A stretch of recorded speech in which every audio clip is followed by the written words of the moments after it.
चलिए, इस वक्त की जो बड़ी खबर आ रही है उसको वापस एक बार जरा चलाइए। जो इज़राइल की तरफ से ऑफिशियल स्टेटमेंट इस समय आ रहा है वो काफ़ी इम्पॉर्टेंट है, क्योंकि उसके बाद इज़राइल के जो IAEA प्रमुख हैं ग्रॉसी, उनका बयान है ये। और उन्होंने ये कहा है कि अभी हमारा हमला पूरा हुआ और सब पार्टीज़ को बोलेंगे कि मैक्सिमम रिस्ट्रेंट रखें टू अवॉइड फर्दर एस्केलेशन। उन्होंने ये भी कहा कि जो IAEA है वो तकनीकी चर्चा के लिए तैयार है और परमाणु मामले में शांतिपूर्ण समाधान चाहते हैं। वो इंटरनेशनल एटॉमिक एनर्जी एजेंसी है ये। तो अब सॉरी, ये आई थिंक इज़राइल की एजेंसी होगी ना ये। एक मिनट, इसको ज़रा एक बार चेक कर लेते हैं, कंफर्म कर लेते हैं। तो हाँ, ये इंटरनेशनल एटॉमिक एजेंसी की तरफ से जो इज़राइल के चीफ को कोट करके ये बयान आ रहे हैं, तो उसको लेकर ये समय आपको स्टेटमेंट आती हुई। मार्केट पर आते हैं एक बार, जरा मार्केट के इंटरडे चार्ट देखिए एक बार। क्या शानदार रिकवरी आपने लोअर लेवल से देखी। आज निफ्टी ने सुबह खुलते ही ओपन लो बनाया 24,473 का, वहाँ से रिकवरी आपको देखने को मिली। हालांकि अभी भी हम हैं नीचे ही। बैंक निफ्टी में भी ऑलमोस्ट वही आपको मोड दिखाई देगा। बैंक निफ्टी का मूव आएगा, ये देखिए, ये यहाँ पर भी इस समय आप देखें तो लोअर लेवल से रिकवरी। और उसके अलावा मिड और स्मॉल कैप देखें, वहाँ पर भी रिकवरी का मूड है। मिड कैप अब सिर्फ 0.5% नीचे रह गया है। स्मॉल कैप जो है वो भी नीचे के स्तर से काफ़ी शानदार रिकवरी के साथ ट्रेड कर रहा है। इनफैक्ट लोअर लेवल से करीब करीब 3% की रिकवरी यहाँ भी आ चुकी है। एडवांस डिक्लाइन देखिए आप, तो वहाँ पर भी आप एक अच्छा एक रिकवरी इस समय आते हुए देख रहे हैं। खैर आगे बढ़ते हैं और ये श्रेया को भी जोड़ते हैं शो में। श्रेया, जी बिल्कुल, गुड आफ्टरनून। जैसा कि आप बात कर रहे थे, लोअर स्तरों से तो रिकवरी देखने को मिली है मार्केट में, नो डाउट। लेकिन जिस तरीके से कल पेन था मार्केट में और आज भी गिरकर ही कारोबार कर रहा है बाजार, सबसे बड़ा कारण जो हम डिस्कस कर रहे हैं, इजराइल और ईरान के बीच तनाव, इसको भारतीय बाजार ने बहुत नेगेटिवली लिया। तो अब क्या मान लिया जाए कि बड़ा खतरा बन के उभर सकता है इजराइल ईरान का जो तनाव है, या फिर ये क्षणिक है? आपकी एनालिसिस क्या कहती है? देखिए, वो इशू क्या है ना, हम में से कोई भी जियोपॉलिटिकल एक्सपर्ट नहीं है।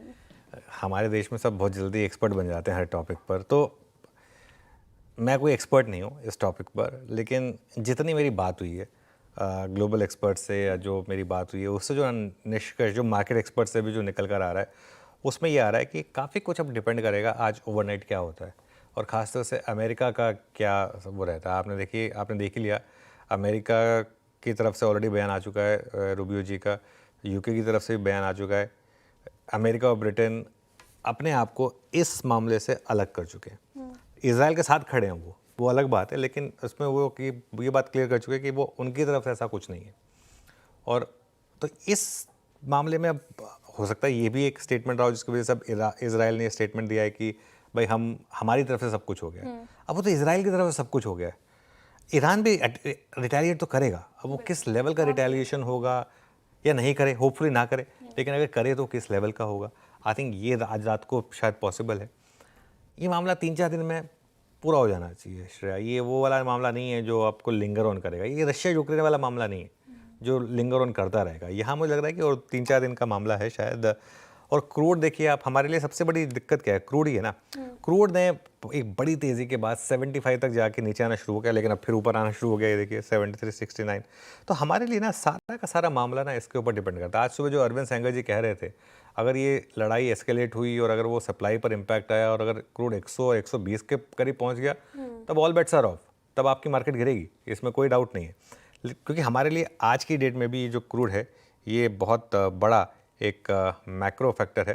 तो इस वजह से ये मैं अभी भी कहूँगा कि थोड़ा सा वेट एंड वॉच रखें और उसके बाद देखें। लेकिन एक चीज़ क्लियर हो गई, लोअर लेवल पे शायद मार्केट को लगा कि बहुत ज़्यादा अति हो गई थी, इस वजह से आज मार्केट ने लोअर लेवल से अच्छी रिकवरी दिखाई।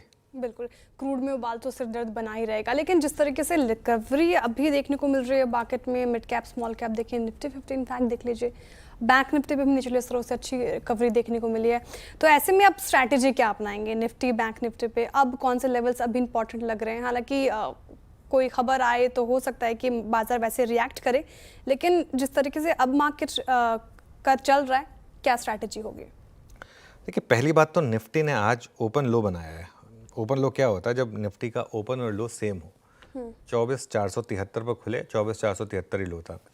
24,470 पे कोई ट्रेड नहीं हुई होगी, वो अलग बात है, क्योंकि खुलते ही निफ्टी 50-60 पॉइंट रिकवर हो गया था। लेकिन अगर आप मान लीजिए, चलिए 24,473 नहीं, 24,550 मान लीजिए आप, 24,550 पे भी पहला ट्रेडेबल रेट अगर आया, ट्रेडेबल रेंज का, तो भी वहाँ से हम 125-150 पॉइंट ऊपर हैं। तो अब वो लेवल्स क्रूशल हो जाएंगे, 24,500, 24,550 के करीब के वो जो ट्रेडेबल लेवल्स थे, वो लो नहीं टूटने चाहिए, क्योंकि अगर वो लो टूटे तो फिर बड़ी गिरावट हो सकती है मार्केट में। और ये मामला अभी भी ऐसा नहीं कि बस 2 घंटे में ख़त्म हो गया, अभी तो ओवरनाइट और क्या डेवलपमेंट होगी इसके ऊपर डिपेंड करेगा काफ़ी कुछ। आज का लो बचा लिया आपने, और अगर आप हाई पे बंद हो गए, आज अगर आप डे हाई पर बंद हो गए तो बड़ा पॉजिटिव होगा मार्केट के लिए। 24,850 श्रेया, ये बहुत ज़रूरी लेवल है, इसके ऊपर निकलना और इसके ऊपर टिकना, ये 2 चीज़ें हैं जो इस समय मार्केट में मैं कहूँगा कि ज़रूरी हैं। अब जहाँ तक बात है बैंक निफ्टी की, देखिए बैंक निफ्टी ने पॉलिसी वाली जो तेज़ी है ना, वो तकरीबन पूरी की पूरी गंवा दी है।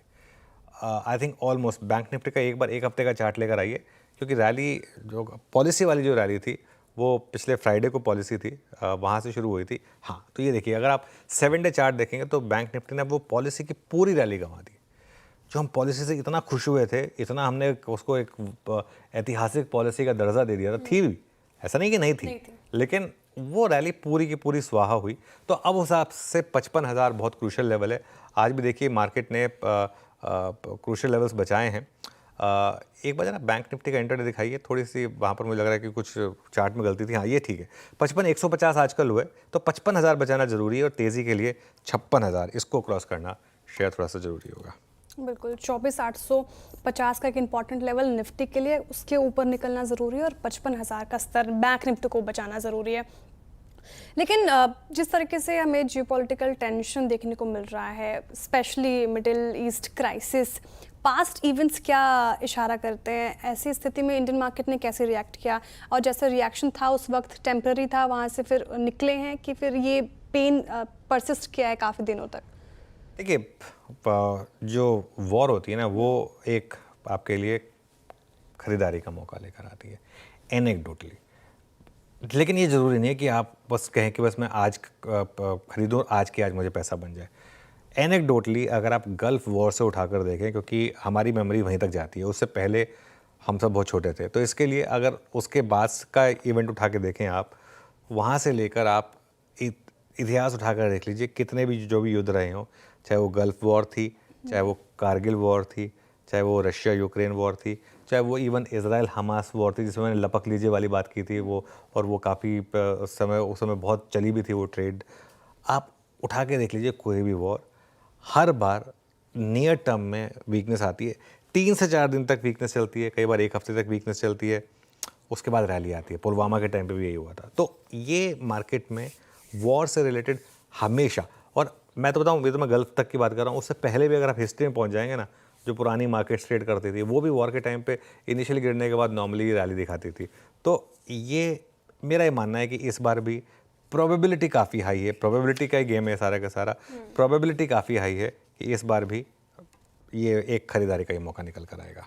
ठीक है, तो खरीदारी का मौका निकल कर आ सकता है, ये इस गिरावट में ऐसी उम्मीद जताई जा रही है। लेकिन अगर आप सेक्टर स्पेसिफिक बात करें अनुज जी, तो क्या अप्रोच रहेगी? हम पिछले कुछ दिनों से देख रहे हैं कि आईटी ने कहीं ना कहीं मोर्चा संभाल रखा है। इस हफ्ते ही आईटी ने 3.4% का अप मूव दिखाया है, और देखिए निचले स्तरों से हालांकि अब फ्लैट हो गया कारोबार।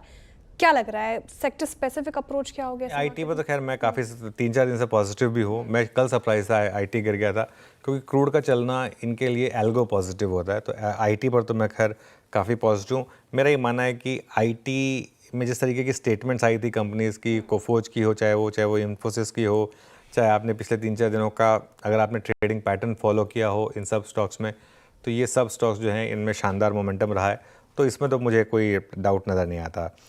इसके अलावा आई थिंक एक सेक्टर जो क्लियरली अब उभर कर आ रहा है वो वापस डिफेंस है। आई थिंक मार्केट को लग रहा है अगर ये जियोपॉलिटिकल सिचुएशन ऐसी रहने वाली है आगे जाकर, तो डिफेंस क्लियरली यहाँ से एक सबसे स्ट्रॉन्ग सेक्टर्स में से एक हो सकता है। उसके अलावा हालांकि काफ़ी चला है, और आज सुबह भी जो हम हमारे एक्सपर्ट से बात कर रहे थे, काफ़ी चला है, लेकिन यहाँ ट्रिगर भी हैं, मोमेंटम बहुत स्ट्रॉन्ग है यहाँ पर, तो डेप्थ पर मेरे ख्याल से यहाँ बाइंग होगी। मेरे ख्याल से एक सेक्टर जैसे अभी आप अवॉइड करें ना, वो है ऑयल मार्केटिंग कंपनीज, क्योंकि ये क्लियरली एक स्पेस है जहाँ पर अभी मुझे लग रहा है, भले ही यहाँ वैल्यूएशन कंफर्टिंग है, भले ही मैंने पहले ये भी कहा था कि लोअर लेवल पे बाइंग करें, लेकिन अभी मुझे लग रहा है कि क्लैरिटी जब तक ना आए तब तक इस स्पेस को थोड़ा सा अवॉइड किया जाए। आई थिंक ONGC और ऑयल इंडिया, ये दो स्टॉक्स हैं जहाँ पर मैं आप कहूँगा प्रॉफिट बुकिंग कर लें आप, स्पेशली अगर आपने लोअर लेवल से इन स्टॉक्स को लिया हुआ है। क्यों? क्योंकि एक स्टेज पर आकर 70 के ऊपर इनकी अपसाइड नहीं है। ऐसा नहीं है कि 70 के ऊपर आ गया क्रूड तो ये पूरा का पूरा अपसाइड इन्हें मिलेगा, वो कैप्चर हो जाता है। तो इसके लिए यहाँ पर मुझे लग रहा है कि बेस्ट के सिनेरियो में ऑलरेडी है, तो इसके लिए यहाँ पर और ज़्यादा कुछ करने की ज़रूरत नहीं है। इंटरग्लोब मेरे ख्याल से काफ़ी इंटरेस्टिंग स्टॉक होगा, उसमें बस एक कड़ी नहीं जुड़ गई, वो जो CNBC TV18 की जो स्टोरी आई कि वो अब प्रमोटर, पहले तो फाउंडर्स बेच रहे थे, अब प्रमोटर भी एक और चंक बेचने वाले हैं। अगर वो सही ही निकली तो वहाँ पर थोड़ी सी दिक्कत आएगी, लेकिन यहाँ मुझे लग रहा है कि लोअर लेवल्स पर शायद थोड़ा सा ऐड करना बनता है। चलिए आगे बढ़ते हैं श्रेया, और आज के ट्रेंडिंग स्टॉक्स और कार्यक्रम का क्रम। बिल्कुल, ट्रेंडिंग स्टॉक्स की बात करते हैं और जिस तरीके से बाजार में आज दबाव देखने को मिला, मंदी के ट्रेंडिंग स्टॉक्स के साथ तो शुरुआत होगी। कौन से स्टॉक्स जहां पर पेन ज़्यादा देखने को मिला अभी आपके स्क्रीन पर आएगा। देखिए, अडानी पोर्ट्स 2.5% गिरकर कर रहा है कारोबार। SBI इस लिस्ट में शामिल 1.5% से ज़्यादा की गिरावट। इंडसइंड बैंक 1.5%, बजाज ऑटो भी 1.5% टूट कर रहा है कारोबार। कुछ और काउंटर्स देखते हैं जहाँ पे दबाव एक्सट्रीमली दिख रहा है। बैंक्स स्पेशली आप देखें दबाव में, कैनरा बैंक अगेन 4% की गिरावट। इंटरग्लोब एविएशन 4% से ज़्यादा लुढ़क गया। एंजल वन आज फिर से कैपिटल मार्केट स्टॉक्स में मुनाफा वसूली देखने को मिलेगी, 3% से ज़्यादा लुढ़का। ग्रैन्यूल्स इंडिया भी 2.5% से ज़्यादा लुढ़क कर रहा है कारोबार। तेजी के ट्रेंडिंग स्टॉक्स देखें कहाँ खरीदारी होती हुई नजर आई तो ONGC 1% से ज्यादा चढ़ा है। BEL डिफेंस स्टॉक्स में आज फिर से बाइंग 1.5% ज्यादा। टेक महिंद्रा और विप्रो IT स्पेस एक संभालने की कोशिश कर रहा था कहीं ना कहीं बाजार को, यहाँ पे 0.25% टेक महिंद्रा, विप्रो में 0.5% की खरीदारी होती हुई नजर आई है फिलहाल। और कुछ काउंटर्स देखते हैं आज, चुनिंदा फार्मास्यूटिकल और हेल्थ केयर स्पेस के काउंटर्स में भी हमें खरीदारी होती हुई नजर आई। मैक्स हेल्थ केयर चढ़ गया 2.5%। गोल्ड जिस तरीके से भागा है तो गोल्ड लोन फाइनेंशियल कंपनीज में बाइंग देखने को मिल रही है। मनप्पुरम फाइनेंस, मुथूट फाइनेंस 2.5 से 1.5% तक चढ़ गए। चंबल फर्टिलाइजर यहाँ पे 1.5% के करीब यहाँ पे खरीदारी होती हुई नजर आई। चलिए अब कार्यक्रम का क्रम समझते हैं। फंडामेंटल राय देने के लिए हमारे साथ होंगे AUM कैपिटल के राजेश अग्रवाल जी, टेक्निकल कॉल्स लेंगे हम प्रकाश गाबा, मानस जायसवाल, राजेश सातपुते, शिल्पा राउत, कविता जैन और अमित सेठ जी से। बाजार का पूरा फोकस आज मिडिल ईस्ट पर है। 2:15 पर ईरान इजराइल टेंशन पर डिटेल लेकर आएंगे हॉर्मास फताकिया, और 2:20 पर यतन मोता बताएंगे आपको डिफेंस और शिपिंग शेयर में क्यों तेजी है। 2:25 पर इंडिगो में होने वाली ब्लॉक डील की खास डिटेल लेकर आएंगे सुदर्शन कुमार। 2:30 बजे कमोडिटी एडिटर मनीषा गुप्ता बताएंगे आपको सोने में रिकॉर्ड तेजी क्यों है। 2:35 पर कंचन नौटियाल बताएंगे आपको कि एयर इंडिया प्लेन क्रैश के बाद क्या बढ़ेगा एयरलाइंस का इंश्योरेंस प्रीमियम। 2:45 पर मिताली जैन आपको बताएंगे म्यूचुअल फंड्स ने कहाँ खरीदा और कहाँ बेचा। 2:50 पर मार्केट बिग वॉइस में हमारे साथ जुड़ेंगे बजाज फिनसर्व AMC के इक्विटी हेड सौरभ गुप्ता जी। 3:05 पर यतिन बताएंगे आपको डीलिंग रूम चेक। 3:10 पर अनुजित से लेंगे कल के लिए स्ट्रैटेजी, और 3:15 पर लेंगे BTST STBT कॉल्स। चलिए अब हमारे पैनल के पास चला जाए और ट्रेड्स की शुरुआत की जाए। आप सभी को गुड आफ्टरनून। बताइए गाबा सर, आपकी ट्रेड इस समय की। Good afternoon to you. I think ध्यान देना चाहिए स्ट्रॉन्ग स्टॉक्स में इस वीक मार्केट में, वो है मैक्स हेल्थ। अब ट्रेड करें करीब 2228 के 1228 के आसपास ट्रेड करा है। 1220 का स्टॉप लगाना चाहिए करीब 8 रुपए का। नियर टर्म टारगेट 1250 के पॉसिबल है मैक्स हेल्थ। 1250 के टारगेट एक्सपेक्ट कर रहे हैं गाबा सर मैक्स हेल्थ केयर में, और टॉप गेनर्स में शामिल खरीदारी के रहा है यहाँ पे फिलहाल। राजेश सातपुते जी, वेरी गुड आफ्टरनून। बताइए आप क्या पिक कर रहे हैं आज के सेशन के लिए। Good afternoon Shreya, good afternoon everyone. Shreya देखिए, मैं सेल साइड का ट्रेड लूंगा, that is angel one. Angel one का अगर आप स्ट्रक्चर देखें तो एक वीकनेस है, इसने अपने 20 डे में को भी चैलेंज किया है, उसके नीचे ही खिसका है और सुबह से इसी लेवल के नीचे ये काम कर रहा है। तो इसका 20 डे में कहाँ पे वो है 2970। सो 2970 के स्टॉप लॉस के साथ एंजल वन बेचे। इसका जो टारगेट होगा वो रहेगा 2860 का। अगर वो टूटता है तो 2800 तक की जगह बनेगा। 2800 क्या है इसका 50 डे में। सो 2860 एंड 2800 के टारगेट के लिए एंजल वन सेल करें। एंजल वन सेल करेंगे। यहाँ पर वीकनेस काफ़ी ज़बरदस्त है इस समय। शिल्पा जी गुड आफ्टरनून। शिल्पा जी, आपने क्या ट्रेड लिया? जी गुड आफ्टरनून। मेरा भी सेल साइड में ट्रेड रहेगा पीएनबी हाउसिंग फाइनेंस में। पीएनबी हाउसिंग यहाँ पे 1080 पे अच्छा खासा रेजिस्टेंस है, वहां पे बहुत स्ट्रॉन्ग कॉल राइटिंग है और यहाँ पे इनफैक्ट 1020 से लेके 1000 तक के भी डाउन साइड आपको पॉसिबिलिटी दिखेंगे, वहां पे काफी ओआई अनवाइंडिंग है। तो यहाँ पे 1080 के स्टॉप लॉस से पीएनबी हाउसिंग फाइनेंस में सेल कीजिए फॉर टारगेट्स ऑफ 1020 से लेके 1000। ओके, पीएनबी हाउसिंग फाइनेंस में बिकवाली की राय शिल्पा जी की तरफ से। अब तक एक बाई साइड की ट्रेड आई है, 2 सेल साइड की ट्रेड। मानस जी आप बताइए, आप किसके पक्ष में हैं, बाई या सेल? तो देखिए शेयर जी, ग्लेनमार्क में खरीदारी करने की राय रहेगी। यहाँ पर हायर टॉप्स हायर बॉटम्स के साथ एक फ्रेश ब्रेकआउट चार्ट्स पे देखने को मिला है। तो ग्लेनमार्क में करंट लेवल्स पे खरीदारी करेंगे। 1640 के स्टॉप लॉस से खरीदारी करनी है। 1715 1715 के टारगेट सेट करने हैं, ये कैश लेवल्स है। चाहे तो 1660 का 1660 वाला कॉल ऑप्शन ले सकते हैं। 35 रुपए के आसपास ये ऑप्शन ट्रेड हो रहा है, इसमें आपको 24 रुपए का स्टॉप लॉस लगा लेना है और 55 रुपीज 55 रुपए के टारगेट सेट कर लेना है। ओके, फार्मा में मजबूती है। ग्लेनमार्क लगातार सबसे स्ट्रॉन्ग स्टॉक रहा है। यहाँ पर बाइंग मेरी अभी नजर भी जा रही थी ग्लेनमार्क पर। Kavita ji good afternoon. कविता जी आपने क्या ट्रेड लिया? Very good afternoon Anuj ji, good afternoon everyone. सो मेरा ट्रेड बाय साइड होगा। Gold finance company Muthoot finance में एक अच्छा मूव बनते हुए दिख सकता है। 2605 के लेवल पर है। 2640 के प्राइस टारगेट के लिए आप मुथूट फाइनेंस पर एक बाय ट्रेड ले सकते हैं और स्टॉप लॉस मेंटेन करना चाहिए 2570 का। ओके, गोल्ड रिकॉर्ड स्तरों पर, तो गोल्ड लोन वाली कंपनी आज फोकस में। मुथूट फाइनेंस यहाँ पे खरीदारी की राय कविता जी की तरफ से आती हुई। तो गाबा ने मैक्स हेल्थ केयर में बाई करने को कहा है। राजेश जी कह रहे हैं एंजल वन में आप बिकवाली कीजिए। शिल्पा जी पीएनबी हाउसिंग फाइनेंस में शॉर्ट करने की राय बता रही है। मानस जी कह रहे हैं ग्लेनमार्क आपको खरीदना चाहिए। साथ ही कविता जी ने भी मुथूट फाइनेंस सुझाया। राजेश अग्रवाल जी हमारे साथ मौजूद है। Rajesh ji very good afternoon. आप बताइए आप कहाँ बेट लगा रहे हैं, जिस तरीके से मार्केट में थोड़ा पेन देखने को मिल रहा है? गुड आफ्टरनून श्रेया जी, गुड आफ्टरनून अनुज जी, बाकी भी जो पैनल में मित्रगण है सबको नमस्कार। मार्केट में पेन देखने को मिल रहा है। फ्राइडे द 13 पूरा प्ले हो रहा है मार्केट में सुबह से ही, हालांकि अभी थोड़ी रिकवरी है। खास योगदान क्रूड का रहा, जहां हमने देखा 10% के आसपास का जंप आते हुए, तो ये दिक्कत है। बट थोड़ी सी मध्यम से लंबी अवधि की बात की जाए तो मुझे लगता है कि ऐसी कोई दिक्कत की बात नहीं है। हो सकता है कि ये फ्लेयर अप नहीं हो। स्टॉक की बात की जाए तो बीईएमएल के साथ जाना चाहूंगा, जो कि न केवल डिफेंस में बल्कि माइनिंग और मेट्रो का भी प्ले है। नवंबर के शुरुआत में 123 बिलियन की ऑर्डर बुक थी और जो मैनेजमेंट ने गाइडेंस दिया है वो करीब करीब 20% रेवेन्यू का ग्रोथ का दिया है डिफेंस में, और माइनिंग में एक अच्छी ग्रोथ की गाइडेंस दी हुई है।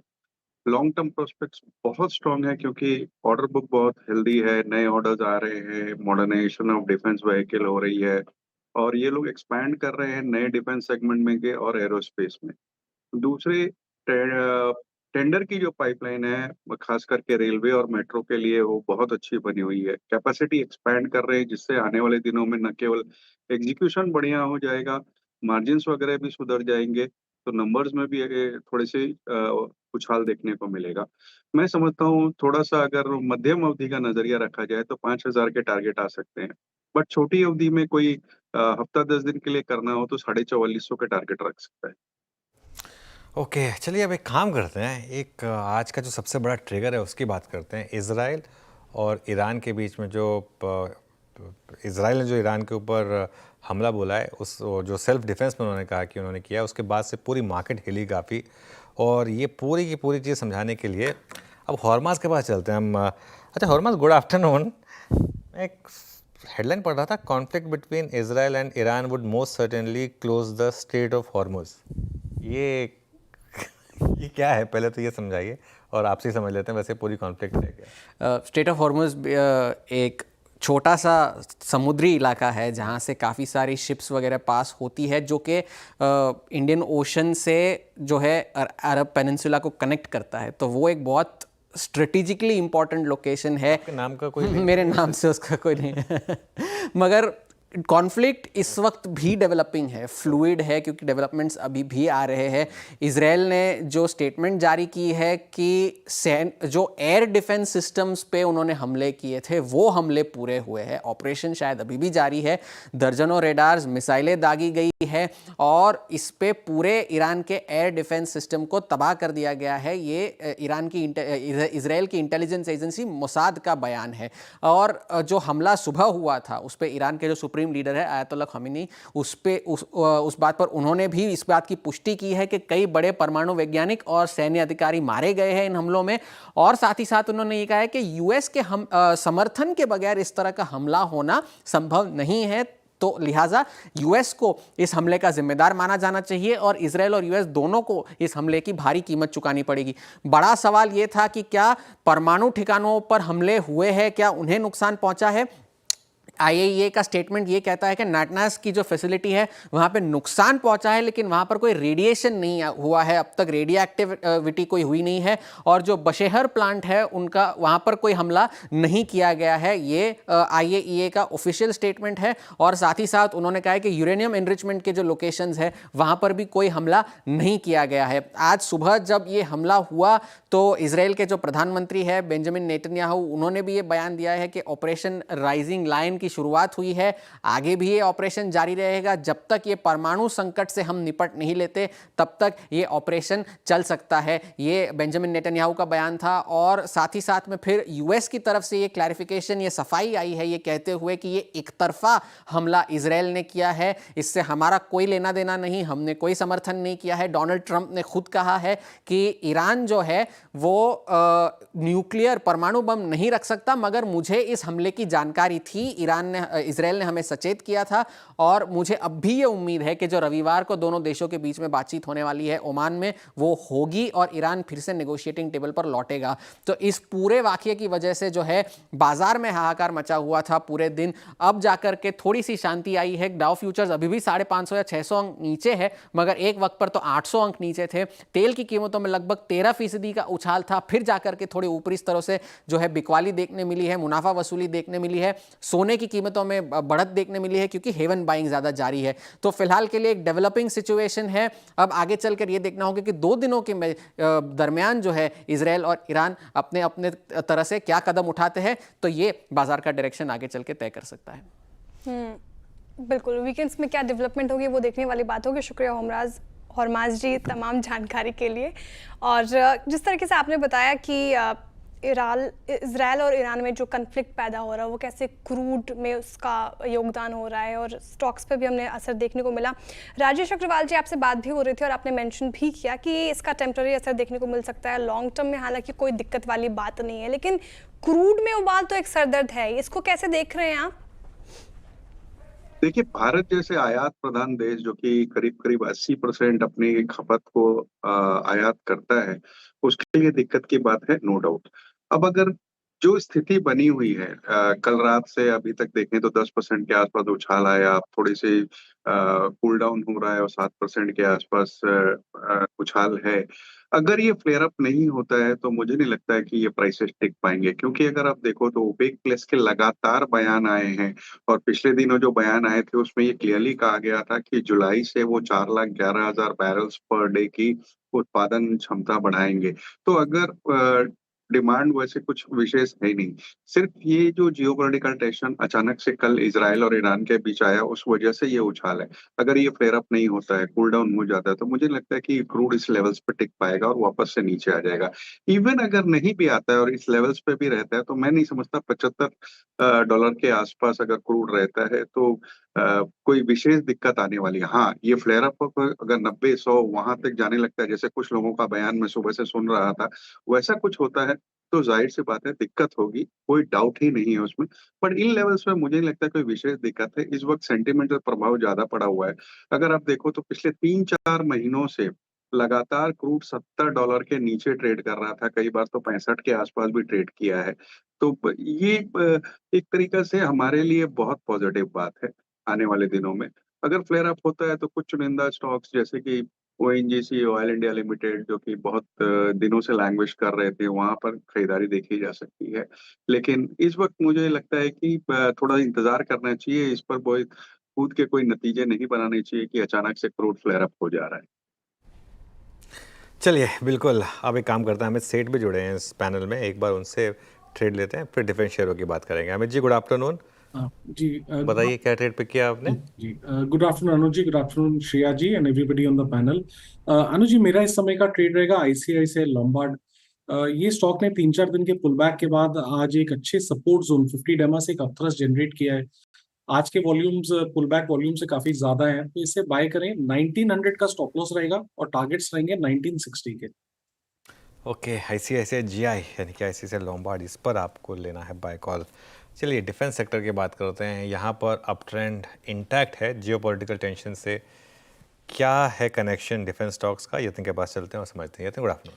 Good afternoon. और पिछले 2 सालों में हमने देखा है कि जो जियोपॉलिटिकल टेंशंस और वॉर की सिचुएशन है वो ग्लोबली बढ़ रही है, चाहे वो रशिया यूक्रेन हो, अर्मेनिया और अजरबैजान हो, इंडिया पाकिस्तान हो, या अब इजराइल और ईरान हो। ग्लोबली हमने देखा है कि जो डिफेंस के बजट्स हैं वो सरकारें बढ़ा रही हैं। भारतीय कंपनियों की बात करें तो क्लियरली उन्होंने अपनी पैंठ जमा ली है इंडिया पाकिस्तान के कॉन्फ्लिक्ट के बाद, जहां तक कि anti air defence missile systems हो या दूसरे एंटी ड्रोन उपकरण हो। सरकार का फोकस भी रहा है कि एक्सपोर्ट्स किस तरीके से बढ़ाए जाएं इन सारी कंपनियों के, इस पे खास तवज्जो दिया गया है। और जैसे ही ग्लोबली हम एक्सपोर्ट करना शुरू करेंगे ज़्यादा पैमाने पे, तो भारतीय कंपनियों को फ़ायदा होता हुआ नज़र पड़ेगा, क्योंकि एक्सपोर्ट के रियलाइजेशन ज़्यादा हैं।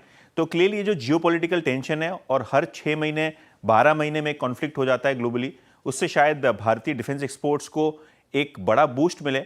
और कहीं ना कहीं डिफेंस बजट जो ग्लोबली सरकारें बढ़ा रही हैं इंक्लूडिंग यूरोप, तो कहीं ना कहीं मेक इन इंडिया के जो प्रोग्राम है, खास करके एंटी ड्रोन सिस्टम और एंटी मिसाइल सिस्टम्स, इनको बड़े पैमाने पे एक्सपोर्ट ऑर्डर मिलने की उम्मीद है। बिल्कुल, तो ये इस समय डिफेंस सेक्टर। पहले इसकी बात करते हैं एक बार जरा अपने एक्सपर्ट से, फिर आगे बढ़ेंगे।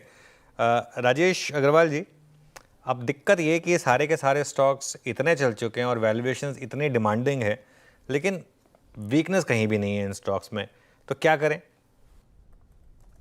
देखिए, ये बात आपने सही कही कि स्टॉक्स बहुत चल चुके हैं, खास करके ऑपरेशन सिंदूर जब चालू हुआ उसके बाद से अगर अपने प्राइसेस खाली कंपेयर करें तो बहुत सारे ऐसे स्टॉक हैं जो लगभग दुगने हो गए हैं।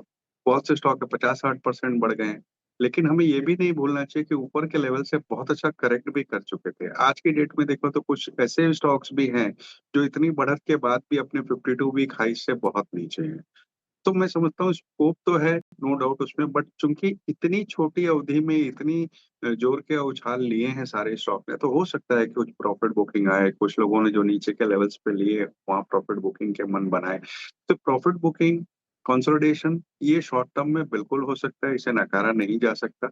लेकिन जहां तक लॉन्ग टर्म की बात है, मुझे लगता है कम से कम आने वाले बजट तक जो कि फरवरी में आएगा, इस पूरे सेक्टर में थोड़ी सी मूवमेंट रहने वाली है। क्योंकि जैसे कि अभी आपके सहयोगी भी बता रहे थे कि डिफेंस के जो बजट्स हैं वो बढ़ाए जा रहे हैं सारे ही दुनिया में, तो हो सकता है इंडिया में भी बढ़ाए जाए। और ऑर्डर बुक इनकी सबकी बहुत शानदार है, फिर वो चाहे एचएल हो, बीडीएल हो या और भी कोई कंपनी हो। अभी थोड़ी देर पहले हम चर्चा में बीईएमएल को रिकमेंड कर रहे थे। एक दूसरा स्टॉक जो हमारी रडार पे इस वक्त है वो कोचिन शिपयार्ड का है। अगर ऊपर के लेवल में देखेंगे तो 2900 कुछ रुपया का था। आज इतनी बढ़त जो ऑपरेशन सिंदूर के बाद हुई उसके बाद भी 2100-2200 में है, नीचे में 1200-1300 तक चला गया था।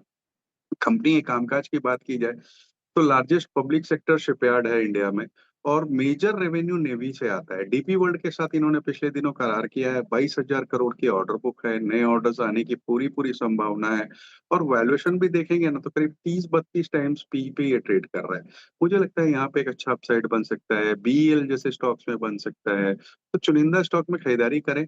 शॉर्ट टर्म में करेक्शन आ सकता है, उसमें कोई डाउट नहीं है, लेकिन आप थोड़ा सा नजरिया लंबा रखेंगे तो एक डिसेंट रिटर्न पे बैठे होंगे। तो लंबी अवधि के लिए डिफेंस स्पेस अच्छा है। बीईएमएल तो पसंद ही है, साथ ही आपको कोचिन शिपयार्ड, बीईएल जैसे स्टॉक्स पर भी नजर बनाने की चाहिए। आज शिपिंग शेयरों में भी आज अच्छी खासी तेजी देखने को मिल रही है। आप देखें एचसीआई अभी भी लगभग 10.5 फीसदी तेजी के साथ कारोबार करता हुआ नजर आएगा। इंट्राडे में 11% के ऊपर भी गया। जी शिपिंग सब में तेजी है, लेकिन सवाल ये कि आखिर ये स्टॉक्स क्यों चल रहे हैं, ये जानते हैं यतिन मोता से। बताइए यतिन जी, क्यों चल रहे हैं सारे स्टॉक्स? जी, तो दो स्टॉक्स पर्टिकुलरली जहां तेजी देखने को मिल रही है। सबसे पहले जी शिपिंग लगभग 6% की तेजी और शिपिंग कॉर्पोरेशन ऑफ इंडिया लगभग 11% की तेजी। इंट्राडे में ये शेयर्स उछले इसीलिए हैं क्योंकि जो बेल्टिक ड्राई इंडेक्स है, यहां हमने पिछले 3 हफ्तों में 50% से ज़्यादा की तेजी देखी है और पिछले 2 दिनों में ही ये 15% से ज़्यादा बढ़ता हुआ नजर पड़ा है। ये क्यों हुआ है इतना बड़ा राइज? क्योंकि जियोपॉलिटिकल टेंशंस बढ़ रही हैं और टिपिकली जब जियोपॉलिटिकल टेंशंस बढ़ती हैं तो फ्रेट कॉस्ट और जो शिपिंग का रिस्क होता है वो बढ़ता जाता है, जिसके कारण यहाँ जो बाल्टिक ड्राई इंडेक्स है और जो शिपिंग रेट्स है वो बढ़ते रहते हैं। अगर हम बात करें तो जो कैप्साइज, पैनामैक्स और सुपरामैक्स करके जो विविध प्रकार के लॉजिस्टिकल शिप्स होते हैं, इसको ये Baltic index dry index track करता है और इसमें जो 50% की तेजी है, तो स्पॉट में जब आप अपने शिप डिप्लॉय करते हैं ट्रांसपोर्टेशन के लिए, खास करके जी शिपिंग और एससीआई, इनकी जो ओपन कैपेसिटीज होती हैं, इनको रियलाइजेशन में फायदा होता है। ऑब्वियसली मेजरली दोनों कंपनियां कॉन्ट्रैक्टेड कैपेसिटीज भी रखती हैं, लेकिन बाल्टिक ड्राई इंडेक्स में अगर आप देखें तो 50% 3 वीक में बढ़ने की जो आपने चार्ट की मूवमेंट देखी है, उसके कारण यहाँ शिपिंग शेयर्स में आज तेजी देखने को मिल रही है। जी बिल्कुल, HCI 10.5% की तेजी के साथ और GE भी 2.5% के करीब चढ़ता हुआ नजर आया। शुक्रिया यतिन। और जियोपॉलिटिकल टेंशन के बीच शिपिंग कॉस्ट में इजाफा देखने को मिल सकता है, उसके बीच शेयर में उछाल देखने को मिल रहा है। Gaba sir, HCI shipping corporation of India intraday में 11% से ज्यादा तक उछला, क्या करना चाहिए? चेज करना चाहिए इसे या फिर अभी हाथ नहीं लगाना चाहिए? एनालिसिस आपकी? एक ब्रेकआउट तो मिला है एशिया में, उतना तो एक्सपेक्ट करना चाहिए। 215 के आसपास एक गैप डाउन खुला, फिर एक अपमूव मिला, लेकिन 250 में थोड़ा रेसिस्टेंस है। आप ट्रेड करें 228 के आसपास, स्टॉप अगर 220 का, अगर वो जहां ब्रेकआउट मिला वो सस्टेन करता तो अपमूव ऑन है, लेकिन थोड़ा वक्त लगेगा उससे एशिया के लिए। ओके, चलिए, तो ये शिपिंग कॉर्पोरेशन पर एक व्यू आता हुआ इस समय। कुछ और स्टॉक्स देखते हैं जहां पर इंटरेस्टिंग मूव्स आ रहे हैं। एक टाटा कम्युनिकेशन लेकर आइए ज़रा, इसलिए क्योंकि यहाँ पर भी एक वो फ्यूचर में जो है वो काफ़ी डिस्काउंट आपको दिखाई देगा। स्पॉट 1704 पर है, डे हाई पर आया, लेकिन इसकी फ्यूचर प्लेट देखिए आप, ये आपको करीब 1680-81 पर दिखाई देगी, तो अच्छा खासा डिस्काउंट यहाँ पर करीब 22 पॉइंट का प्रिवेल कर रहा है। इसके अलावा कुछ और स्टॉक्स जहाँ पर इंटरेस्टिंग मूव्स आ रहे हैं, एक बार PI इंडस्ट्रीज़ लेकर आइए ज़रा। PI इंडस्ट्रीज़ यहाँ पर अच्छा मूव, डे हाई पर PI इंडस्ट्रीज़ आएगा। उसके अलावा PB फिनटेक, पॉलिसी बाज़ार, ये भी आपको डे हाई पर काम करता हुआ दिखाई देगा। तो मार्केट में काफ़ी स्टॉक्स हैं जो इस समय रिकवरी के मूड में है क्लियरली। ग्लेनमार्क की हमने बात की है, मानस ने ट्रेड भी लिया ग्लेनमार्क के ऊपर, यहाँ पर आपको अच्छा मूव दिखाई देगा। इसके अलावा सुबह से हमने बात की थी मणप्पुरम और मुथूट की, इनमें दोनों में अच्छे मूव्स हैं। शिल्पा जी, हमने बात भी की थी इन दोनों स्टॉक्स की, मुथूट और मणप्पुरम की। यहाँ पर मूव बहुत शानदार रहे हैं, अब ऑल टाइम हाई पर दोनों स्टॉक्स। क्या व्यू है यहाँ से? जी बिल्कुल अनुज जी, सुबह जैसे हमने बात किया था 2560 के अराउंड के, यहाँ पे 2620 तक भी जा सकता है मुथूट फाइनेंस, तो यहाँ पे अभी भी वो व्यू इंटैक्ट है और एक्चुअली इसमें आज स्ट्रेंथ भी है। इसको आप ट्रेल करते रहिए, अभी आप ट्रेलिंग स्टॉप लॉस 2570 तक ले आइए एंड स्टे लॉन्ग। यहाँ पे 2620 से लेके 2650 तक का भी एक अपसाइड आपको मिनिमम मिल सकता है। ओके, मुथूट फाइनेंस ये आपको होल्ड करना है, इसमें शानदार रैली हम देखने को मिल रही है। हमें गोल्ड लोन NBFCs में अच्छी खासी तेजी, जब से गोल्ड रिकॉर्ड स्तरों पर है। अब आगे बढ़ते हैं। देखिए, इजराइल के ईरान पर हमले से M6 पर जैसा कि हम बात भी कर रहे हैं, सोना रिकॉर्ड 1 लाख के भी पार निकल गया है। कॉमेक्स पर भी आप देखें तो दाम रिकॉर्ड हाई के करीब कारोबार कर रहे हैं। ऐसे में अब तक कैसा रहा है सोने का सफर, ये बताने के लिए हमारे साथ जुड़ रही है मनीषा गुप्ता। मनीषा जी बताइए, सोना रिकॉर्ड हाई पर लखपति बन गया है। अच्छी खासी तेजी हमने यहाँ पर सोने में बरकरार रहते हुए देखी है। एक्चुअली इस साल की शुरुआत से ही हमने देखा है कि सोने में यहाँ पर भावों में लगातार तेजी बनते हुए नजर आई है, लेकिन आज का दिन एक रिकॉर्ड हाई के तौर पर हमने यहाँ पर कारोबार होता हुआ देखा है। अगर भारतीय बाजारों की हम बात करें तो हम लाख रुपए प्रति 10 ग्राम के ऊपर अब यहाँ पर कारोबार कर रहे हैं। जो इसका सफर रहा है, पहले तो थोड़ा सा ऑन द स्लोअर साइड था, लेकिन अगर पिछले 16-18 महीने की बात की जाए तो सोने में लगातार हमने यहाँ पर तेजी आते हुए देखी है। अप्रैल के महीने में 12% की बढ़त देखने को मिली है और 2025 में अब तक 28% की तेजी है। अगर पिछले 12 महीने की बात की जाए तो हमने सोने में करीबन यहाँ पर 42 से 45% की तेजी बनते हुए देखी है। और सिर्फ भारतीय बाजारों में ही नहीं, काफी सारी एशियन करेंसीज में, वर्ल्ड करेंसीज में यहाँ पर सोने में ऑल टाइम हाइज इसी साल में बने हैं।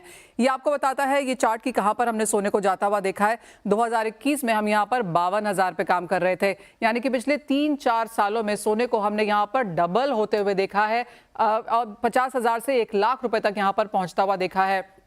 सोने की जो खरीदारी है उसके काफ़ी सारे रीजंस भी यहाँ पर रहे हैं जो आपके लिए लेकर आएंगे, लेकिन ये परसेंटेज गेन्स हैं जो हमने साल दर साल यहाँ पर सोने में आते हुए देखे हैं। पिछले साल 28% की तेजी थी, 2023 में 15% की बढ़त थी और अब यहाँ पर सोना इवन एज इस साल का आधा भी समय हमने पास नहीं किया है, लेकिन पिछले साल के गेन्स को यहाँ पर मिरर करता हुआ नजर आ रहा है। यानी कि पिछला और इस साल यहाँ पर 28% की तेजी सोने में देखने को मिली है।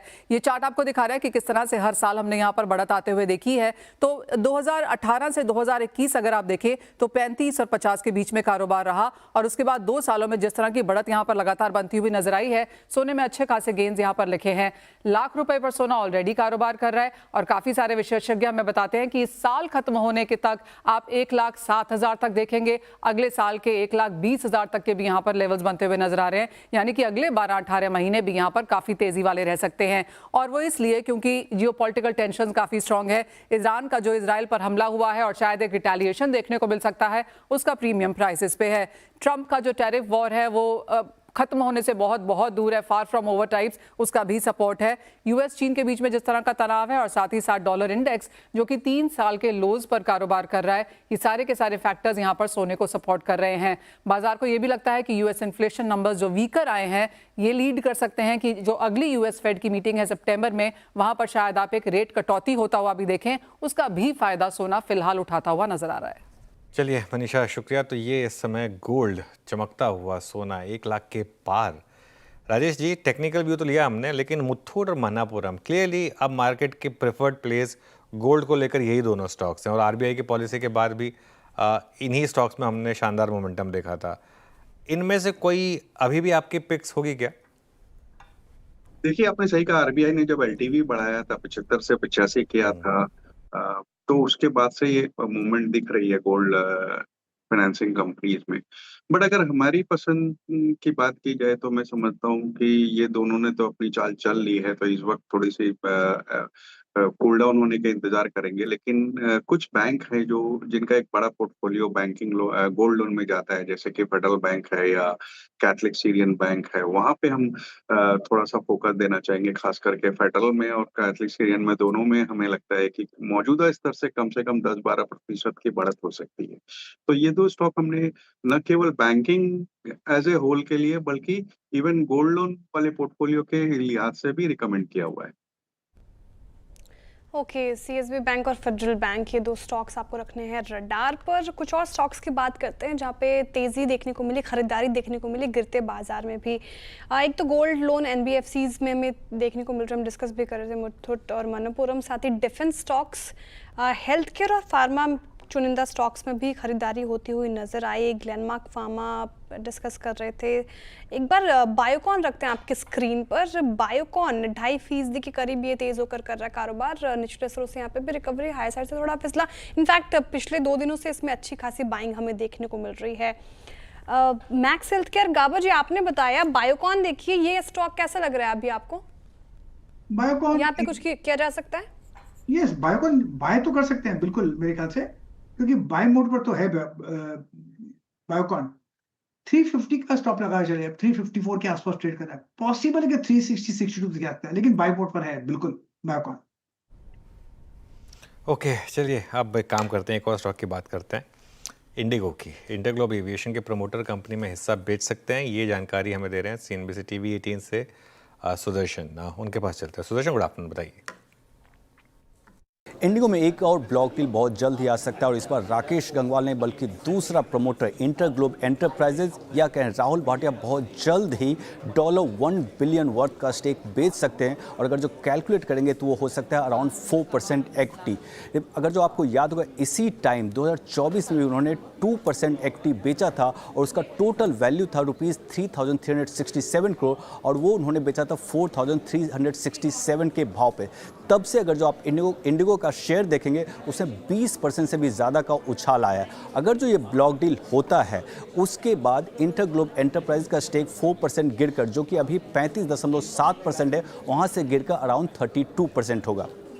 इसके अलावा अगर जो देखें, राकेश गंगवाल ने 2022 में उन्होंने बोला था कि स्लोली और ग्रेजुअली अपना स्टेक वो कंपनी में कम करेंगे, और लास्ट 3 साल में उन्होंने ₹40,000 करोड़ वर्थ का स्टेक बेचा, और अब उनका स्टेक 8% से कम है, एग्जैक्टली है 7.8%। हमने कंपनी को कांटेक्ट किया और जानने की कोशिश की कि अगर जो प्रमोटर स्टेक बेच रहे हैं तो उन्होंने कोई भी कमेंट देने से इनकार किया है। थैंक यू सुदर्शन उस जानकारी के लिए। इंटरग्लोब एविएशन फिलहाल अभी स्क्रीन पर आपके क्रूड में उछाल के बीच यहाँ पे डेंट पड़ता हुआ नजर आ रहा है। ये खबर भी आई। राजेश अग्रवाल जी, इस खबर को कैसे देख रहे हैं आप? स्टॉक पर आपकी राय क्या होगी फिलहाल? देखिए, स्टॉक पर लॉन्ग टर्म होल्ड की राय है, क्योंकि इस तिमाही के नंबर देखें, बड़े शानदार नंबर आए थे। पीएलएफ बढ़ता हुआ नजर आया था। क्रूड लगातार, जैसे हम थोड़ी देर पहले चर्चा कर रहे थे कि पिछले कई महीनों से 65-70 के बीच में ट्रेड कर रहा है, तो जो एविएशन कंपनीज के लिए एक फायदे की बात है। ये जो फ्लेयर अप हुआ है, थोड़ी दिक्कत तो है। दूसरे कल के हादसे के बाद एविएशन स्टॉक्स में भी थोड़े से प्रेशर आते हुए देखे, बट ये सब मेरे ख्याल से थोड़े से सेंटिमेंटल ज्यादा है। अगर आप देखो तो नंबर्स इनके बेहतर आ रहे हैं, टिकट प्राइसेस आसमान छू रही हैं, जो ट्रैवल टूरिज्म को बढ़ावा मिला हुआ है। तो इन सब चीजों के बीच में मुझे लगता है कि अगर ये जो ब्लॉक डील वगैरह की बात है, उस कारण से थोड़ा सा दबाव आए स्टॉक में और 4800-4900 रुपए तक आ जाए, तो वहां पे खरीदारी की सलाह रहेगी। टारगेट हमारा 5800 रुपए का है। ओके, इंटरग्लोब एविएशन में खरीदारी की राय फिलहाल, और यहाँ पे बाय ऑन डिप्स की रणनीति आप अपनाएं। चलिए, क्योंकि हम एविएशन सेक्टर की बात ही कर रहे हैं, तो एयर इंडिया हादसे के बाद एयरलाइंस इंश्योरेंस प्रीमियम बढ़ सकता है। जाहिर है कि इससे कंपनियों की लागत बढ़ेगी और इसका बोझ आप पर भी महंगे हवाई किराए के तौर पर पड़ सकता है। पूरी खबर बताने के लिए कंचन नौटियाल जुड़ी हुई है मेरे साथ। बताइए कंचन, क्या है खबर? जी, जो एयर इंडिया के साथ हमने कल एक अनफॉर्चुनेट इंसिडेंट देखा है, उसका इम्पैक्ट वहीं तक सीमित नहीं है, बल्कि काफ़ी सारी जगहों पे और भी जाता हुआ दिखाई दे सकता है। जैसे कि आपने भी मेंशन किया कि जो एयर फेयर है वहाँ पे हमें एक बड़ी बढ़ोतरी आती हुई दिखाई दे सकती है। इससे ये माना जा रहा है कि इस टाइम पे जो इंश्योरेंस प्रीमियम है वहाँ पे हमें एक स्पाइक देखने को मिल सकता है। एज ऑफ नाउ अगर हम प्रीमियम की बात करें, that is somewhere around $28 million का, लेकिन संभावना ये जताई जा रही है कि ये हमें करीब करीब $50 मिलियन तक का होता हुआ दिखाई दे सकता है। यानी कि सीधा 20 से 100% स्पाइक आने की संभावनाएं जताई जा रही है। अब देखिए, इंश्योरेंस बढ़ता है तो उसका सीधा जो डोमिनो इफेक्ट है वो हमें कस्टमर की पॉकेट में भी आता हुआ दिखाई देगा। प्रीमियम बढ़ने से जो एयरलाइन है उनकी जो कॉस्ट है वो बढ़ती हुई दिखाई देगी। अगर एयरलाइन की कॉस्ट बढ़ेगी तो वो सीधा क्या करेंगे, जो अपने कस्टमर्स है उसके ऊपर ये पास ऑन करेंगे। कस्टमर के ऊपर पास ऑन करेंगे तो जो हमें टिकट का प्राइस है उसमें कुछ हाल देखने को मिल सकता है। अनुमान ये लगाया जा रहा है कि हमें एयर फेयर में 2026 में करीब 2 से 5% तक का एक स्पाइक देखने को मिल सकता है। ये मार्केट एक्सपर्ट की संभावनाएं हैं। अब देखिए, उछालना कई सारे रीजंस की वजह से आता है। एक तो इस टाइम पे जो डिमांड है एयरलाइंस की वो काफ़ी ज़्यादा हो गई है। लोग अपना टाइम बचाने के लिए प्रेफर करते हैं कि एयरलाइन से ज़्यादा ट्रैवल किया जाए, और उतनी ज़्यादा सप्लाई साइड की बात करें तो वो थोड़ा सा इस टाइम पे रिस्ट्रिक्टेड है। वहीं अगर हम बात करें पिछले 5 साल की, तो हमें डोमेस्टिक एयरफेयर में हमने देखा है कि अप्रॉक्सीमेटली 45 से लेकर 50% का ऑलरेडी हमने स्पाइक देख लिया है। एटीएफ के जो टैरिफ है वो भी हायर साइड में है, और मैं आपको बता दूं कि टिकट का जो टोटल कॉस्ट होता है उसमें से एटीएफ का 45% का होता है। यानी कि देख के चलिए कि कितना ज़्यादा ये इस टाइम पे इसकी अंदर डिमांड रखता है। यही नहीं बल्कि एयर इंडिया का जो हमने कल हादसा देखा था उसका सीधा इम्पैक्ट भी हमें यहाँ पे आता हुआ दिखाई दे सकता है, बिकॉज जितने भी बोइंग्स हैं वहाँ की इंस्पेक्शन हो सकती है। यही नहीं बल्कि जो इस टाइम पे एयर इंडिया प्लान कर रहा है कि अपने बिजनेस को और भी ज़्यादा एक्सपैंड किया जा सके, उसमें भी एक इम्पैक्ट देखने को मिल सकता है। इनफैक्ट स्पाइसजेट की जो इस टाइम पे फंड रेजिंग की रणनीति है 3000 करोड़ की, उस पर भी एक इम्पैक्ट आता हुआ दिखाई दे सकता है। लेकिन सीधा कस्टमर्स यहाँ पे डेंट होते हुए नजर आ सकते हैं। चलिए, शुक्रिया कंचन। तो ये इस समय इस हादसे का एक असर आपको दिखता हुआ, और एक एनेक्डोटल एविडेंस भी है कि काफ़ी लोगों ने अपनी टिकटें कैंसिल की हैं। थोड़ा एक वापस शायद उड़ने का डर शायद बैठेगा। ऐसे लेट्स सी कैसे मामला बैठता आगे। चलिए, अब आपको 4 का चौका का सीक्वेंस बताते हैं। सबसे पहले शिल्पा जी के पास चलेंगे सस्ता ऑप्शन के लिए, उसके बाद मानस जी के पास चार्ट का चमत्कार कविता जी के पास, एफएनओ सुपरस्टार मानस जी, चार्ट का चमत्कार कविता जी के पास और उसके बाद राजेश अग्रवाल जी के पास मिड कैप फंडा के लिए। तो शिल्पा जी शुरुआत करिए सस्ता ऑप्शन के साथ। जी बिल्कुल, यहाँ पे अगेन पुट साइड का ही बाय रहेगा। अदानी एनर्जी सोल्यूशन पे यहाँ पे 840 का पुट जो रफली 14 रुपए 50 पैसे पे ट्रेड कर रहा है, इसमें पार्टिसिपेट कीजिए। स्टॉप लॉस आप यहाँ पे 9 रुपए का रखिए। पहला टारगेट रहेगा 19 का, इसके नीचे अगर ये फिसलता है तो पुट आपको टुवर्ड्स 22 से 24 में मूव करते हुए दिखेगा। ओके, सस्ता ऑप्शन के लिए शिल्पा जी ने सुझाया अडानी एनर्जी सोल्यूशन। यहाँ पे आपको पुट लेना है एफएनओ सुपरस्टार के लिए। मानस जी आप क्या पिक कर रहे हैं? देखिए, एफएनओ सुपरस्टार के लिए मन्नापुरम के फ्यूचर में खरीदारी करने की राय रहेगी। एक फ्रेश ब्रेकआउट 4 दिनों की कंसोलिडेशन के बाद देखने को मिला है, तो मन्नापुरम के फ्यूचर में खरीदारी करेंगे। 274 का आपको स्टॉप लॉस लगाना है और 290 290 रुपए के टारगेट सेट करने हैं। ऑप्शन ट्रेड भी ले सकते हैं। 280 वाला कॉल ऑप्शन 775 पे ट्रेड हो रहा है। यहाँ पर आपको 4 रुपये 90 पैसे के स्टॉप लॉस से खरीदारी करके चलनी है और टारगेट आपको 13 रुपये 50 पैसे के सेट करने हैं। ओके, मनापुरम या तो फ्यूचर खरीद लें या 280 का कॉल ले लें। ऑल टाइम हाई पर स्टॉक अभी भी ट्रेड करता हुआ, शानदार मोमेंटम इस स्टॉक में और लकीली बैन में भी नहीं है ये, तो आप ट्रेड भी ले सकते हैं। कविता जी बताइए आपने क्या ट्रेड लिया? तो एनबीएफसी से श्रीराम फाइनेंस को बाय कर सकते हैं। 655 के एक स्टॉप लॉस को मेंटेन करना चाहिए। अपसाइड मुझे लगता है कवरिंग 670-74 तक एक्सटेंड होना चाहिए। So with a stop loss of 655 for the price target of 675. Shriram finance में खरीदारी की राय चार्ट का चमत्कार के लिए कविता जी की तरफ से आते हुए बताइए राजेश जी आपका मिड कैप फंडा। देखिए, मिड कैप फंडा के लिहाज से हम नारायण हेल्थ के साथ जाना चाहेंगे, जो डॉक्टर देवी सेठी ने फाउंड किया था और कर्नाटका और ईस्टर्न इंडिया में देखेंगे तो बहुत स्ट्रांग प्रेजेंस है और वेस्टर्न, सेंट्रल और नॉर्दर्न इंडिया में अपनी बढ़त बना रहे हैं। 19 इनके ओन्ड या ऑपरेटेड हॉस्पिटल्स हैं, जिसमें 5,908 ऑपरेशनल बेड है। 1,435 नए बेड जोड़े गए हैं, जो कि बैंगलोर, कोलकाता, रायपुर में है। 700 करोड़ का केपेक्स इन्होंने कल लिया है और 2900 करोड़ का नया केपेक्स हो रहा है। एवरेज रेवेन्यू पर ऑक्युपाइड बेड देखेंगे तो क्वार्टर ऑन क्वार्टर बढ़त दिखाई है एकदम लगातार। और केमन आइलैंड के भी जो इनके हॉस्पिटल्स हैं, वहां से बहुत अच्छे रिटर्न्स आ रहे हैं। जिस तरीके से कंपनी रोबोटिक्स, एआई सर्जरी वगैरह में जा रही है, उसका एक बड़ा फायदा है। दूसरा, मेडिकल टूरिज्म का फायदा है। बजट में सीतारामन साहिबा ने भी कहा था कि मेडिकल टूरिज्म को बढ़ावा दिया जाएगा। तीसरे, जो कोविड के बाद से मेडिक्लेम को बढ़ावा आया, उस कारण से ऑर्गेनाइज्ड प्लेयर्स बहुत अच्छे स्वीट स्पॉट में है। तो 2100 का टारगेट के साथ आने वाले 6 से 9 महीने के टाइम होराइजन में इसे खरीदारी करनी चाहिए। नारायण हेल्थ में खरीदारी की राय है फिलहाल 2100 की टारगेट एक्सपेक्ट कर सकते हैं। तो हमने चार का चौका की शुरुआत की सस्ता ऑप्शन के साथ। शिल्पा जी ने सुझाया अडानी एनर्जी सोल्यूशंस में पुट लेने की राय दी इन्होंने। 19, 22 और 24 का टारगेट एक्सपेक्ट कर सकते हैं। 9 रुपये का लगाना है आपको स्टॉप लॉस। एफएनओ सुपरस्टार के लिए मानस जी ने मन्नापुरम में फ्यूचर में खरीदारी की राय दी। साथ ही 280 का कॉल ऑप्शन भी ले सकते हैं आप। टारगेट 290, स्टॉप लॉस आपको 274 का मेंटेन करना है। चार्ट का चमत्कार के लिए कविता जी को पसंद आ रहा है श्रीराम फाइनेंस। यहाँ पे खरीदारी की राय टारगेट 675, 655 का आपको लगाना है स्टॉप लॉस। और मिड कैप फंडा लंबी अवधि के लिए नारायण हेल्थ केयर यहाँ पे हेल्थ खरीदनी है यहाँ पे और 2100 का टारगेट एक्सपेक्ट करना है। ये है मिड कैप फंडा राजेश जी की पिक। अब कुछ और स्टॉक्स की बात करते हैं जहां पर आज थोड़ी खरीदारी होती हुई नजर आई। आईटी सेक्टर आप देखें तो इसने कुछ सत्रों से संभालने की कोशिश की, हालांकि फिर जाते जाते ये भी लुढ़का, क्लोज होते हुए फ्लैट कारोबार कर रहे हैं आप देखें इस पे। लेकिन कुछ स्टॉक्स जहां पर बाइंग होती हुई नजर आए, एक तो टेक महिंद्रा आप देखेंगे इन ग्रीन ट्रेड करता हुआ नजर आएगा। हाँ, OFSS यहाँ पे भी खरीदारी होती हुई नजर आई, हालांकि इंटरडे में 1% से ज़्यादा उछलकर कारोबार कर रहा था, अब थोड़ा वहाँ से भी फिसला है ये। कोफोर्ज भी इन ग्रीन ट्रेड करता हुआ नजर आएगा। खबर क्या थी, तो एक आप मान सकते हैं कि US चाइना ट्रेड टेंशन जो है वो कहीं ना कहीं अब काम होती हुई नज़र आ रही है। साथ ही इन्फ्लेशन डेटा जो आया है वो अनुमान से कम आया, उसने कहीं ना कहीं मूड अपलिफ्ट किया। और OFSS Oracle financial services software की जो पेरेंट कंपनी ओरेकल कॉरपोरेशन, उसके रिजल्ट आए वो अच्छे थे, उसने कहीं ना कहीं बूस्ट किया है। तो IT सेक्टर इस हफ्ते इसने 3.4% का रिटर्न फिलहाल अभी तक दिया है, डेटा अपडेट भी होगा। लेकिन IT पैक से अगर OFSS पे राय लूँ मैं मानस जी आपसे, तो ये पर्टिकुलर काउंटर आप कैसे देख रहे हैं इसको? यहाँ पे कोई बेट लग सकती है फिलहाल? तो देखिए बिल्कुल यहाँ ये काफी स्ट्रॉन्ग स्ट्रक्चर है, हाई टॉप्स हाई बॉटम्स लगातार चार्ट्स पे दिख रहे हैं। इम्पॉर्टेंट ये है कि ये जो आज का ब्रेकआउट है ये अपने स्टॉक ने अपने 200 मूविंग एवरेज के ऊपर दिखाया है।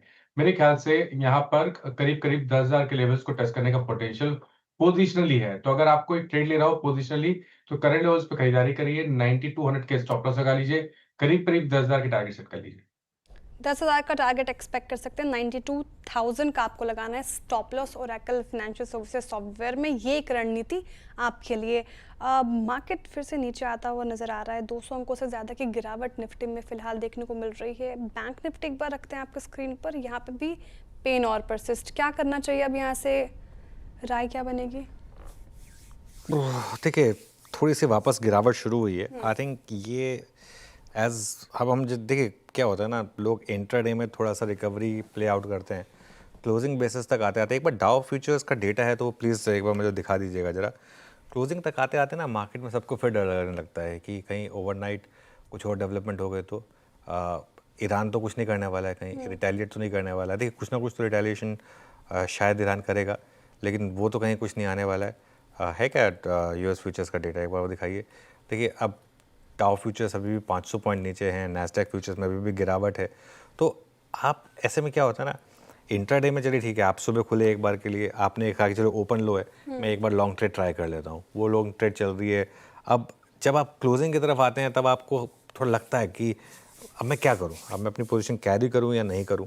तो कई बार वो अनवाइंडिंग होती है। तो मुझे नहीं लगता कि अभी फ्रेश शॉट को इस समय कर रहा होगा, क्योंकि शॉर्टिंग में भी थोड़ा सा डर तो लगेगा आपको, स्पेशली इंटरडे रिकवरी के बाद। लेकिन जिन्होंने सुबह लॉन्ग लिए होंगे श्रेया, मेरे ख्याल से वो कवर कर रहे होंगे, ये आई थिंक एक्सप्लेन कर रहा है और इसमें कोई हैरानी भी नहीं है।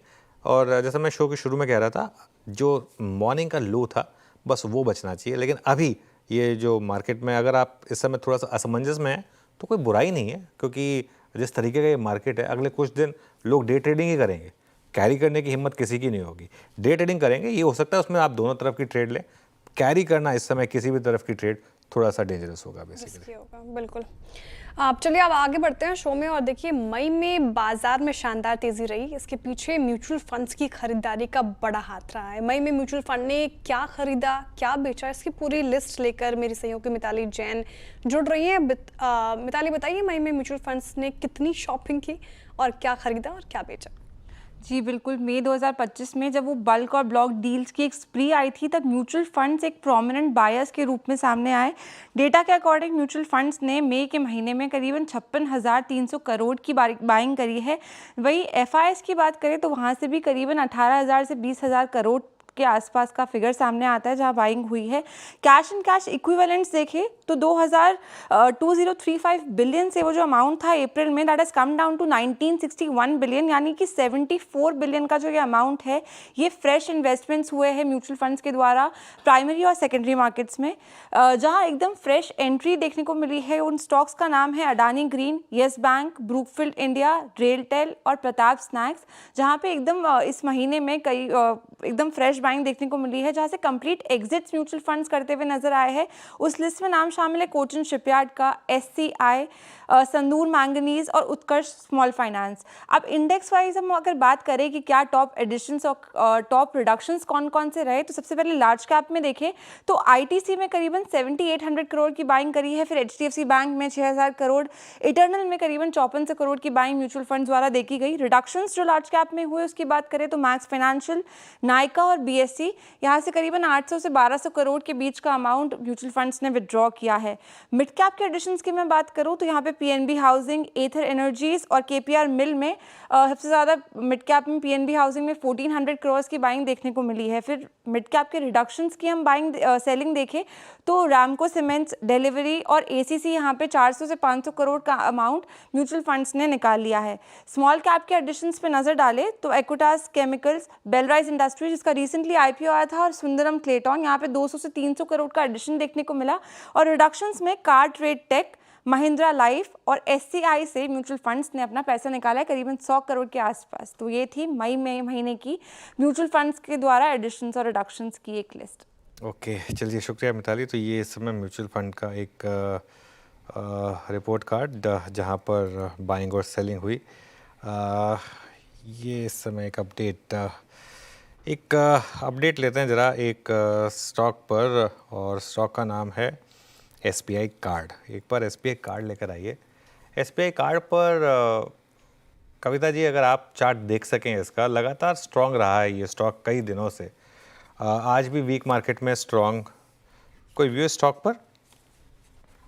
या अनुज जी, SBI कार्ड में SBTST निकाली थी। सो 10 EMA से बहुत अच्छा मोरबोजो फॉर्मेशन काउंटर पर है और आज सुबह से भी स्ट्रेंथ लिए हुए है। 1005 के लेवल पर एज ऑफ नाउ है और आज के दिन के पिवट के ऊपर सस्टेन होकर काम करता हुआ दिख रहा है। So with stop loss of 995 मुझे लगता है अगर पोजीशनिंग है किसी की तो होल्ड करना चाहिए। अपसाइड मूवमेंट दिखता है, इमीडिएट मूवमेंट 1020-25 तक ही मूव कर सकता है।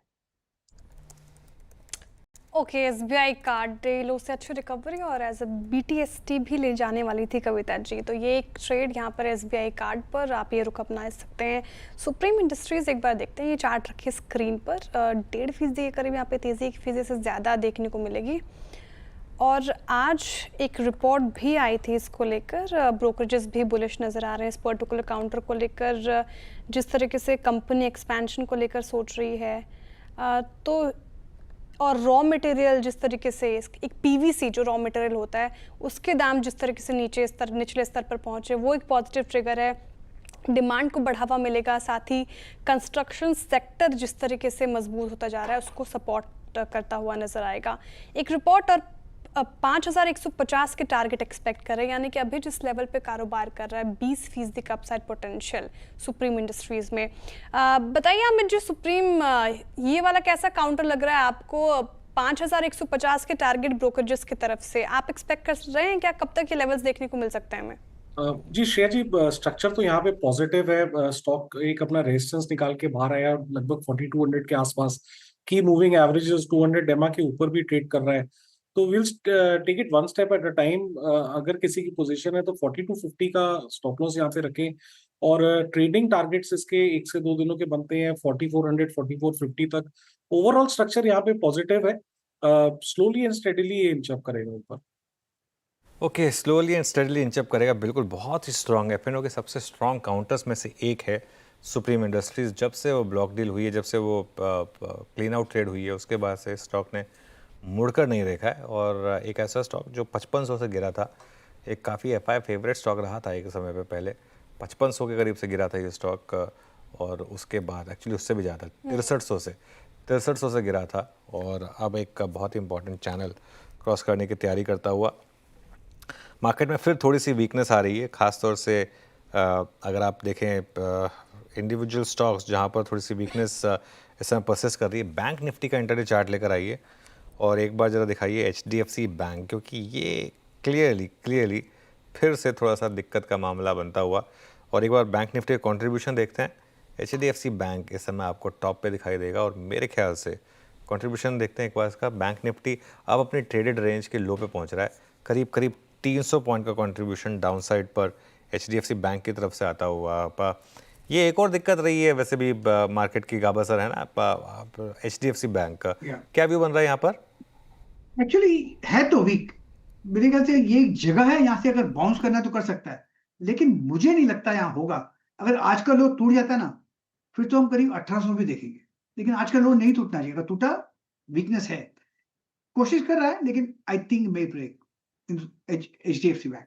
अगर किसी को शॉर्ट करना है, शॉर्ट कर सकते हैं। 19, 19, 20 का कोई स्टॉप लगा चले, ₹5 का, ज्यादा नहीं। एक मौका है शॉर्ट करने का, और ये स्टॉक शॉर्ट करने का मौका है यहाँ पर। मार्केट थोड़ा सा वापस नर्वस हो रहा है। 222 पॉइंट निफ्टी नीचे अब, और बैंक निफ्टी 670 पॉइंट नीचे। क्लियरली जैसा हम क्लोजिंग की तरफ बढ़ेंगे थोड़ा सा नर्वसनेस आएगी यहाँ पर। अब इस समय सेक्टर स्पेसिफिक अप्रोच क्या हो, म्यूचुअल फंड्स क्या करेंगे, DIIs क्या करेंगे, इन सब पर बात करते हैं। हमारे साथ सौरभ गुप्ता जुड़े हैं, जो कि बजाज फिनसर्व AMC के इक्विटी हेड हैं और भारतीय इक्विटी मार्केट में करीब 2 दशक का अनुभव रखते हैं। Saurabh ji, good afternoon. बताइए कैसे देखें इस मार्केट को? इस मार्केट के साथ पिछले 6 महीने में 9 महीने में दिक्कत ये रही कि जैसी कोई रैली बननी शुरू होती है, कोई ना कोई नया पेच फंस जाता है। पहले वो टैरिफ का आया, फिर इंडो पाक कॉन्फ्लिक्ट का आया, अभी लेटेस्ट आ गया ईरान वाला मामला। आप कैसे देख रहे हैं इसे? जी, गुड आफ्टरनून अनुज। मार्केट पे हम काफी पॉजिटिव हैं। देखिए, इवेंट्स रिस्क आते रहेंगे। लास्ट 6 महीने की जो आपने बात कही, बिल्कुल सही बात है कि मार्केट में बहुत सारी नॉइज़ क्रिएट हुई है, जिसकी वजह से मार्केट प्रेशर में रहा है। लेकिन उसके अलावा एक और रीज़न जो मार्केट में प्रेशर रहने का था लास्ट 6 महीने में, वो था slow down in GDP growth and earnings downgrade जो हो रहे थे। हमारा व्यू यहाँ से ऐसा हमें लग रहा है कि जिस तरह से बजट में टैक्स कट्स हुए, जिस तरह से आरबीआई की पॉलिसी अभी रिसेंटली अनाउंस हुई है और मॉनसून अच्छे हैं, अर्निंग्स हमें ऐसा लगता है कि बॉटम आउट होंगे, स्पेशली डोमेस्टिक फोकस सेक्टर्स पर। तो वहां पे ध्यान बनाना चाहिए। हमें ऐसा लगता है कहीं ना कहीं FY26 जीडीपी ग्रोथ के लिए भी और अर्निंग्स ग्रोथ के लिए FY25 से बेटर रहेगी। तो वो फंडामेंटल चीजें थोड़ी इंप्रूव होती हुई दिख रही हैं, इसलिए हम पॉजिटिव हैं बाजार पे, स्पेशली डोमेस्टिक सेक्टर्स पर।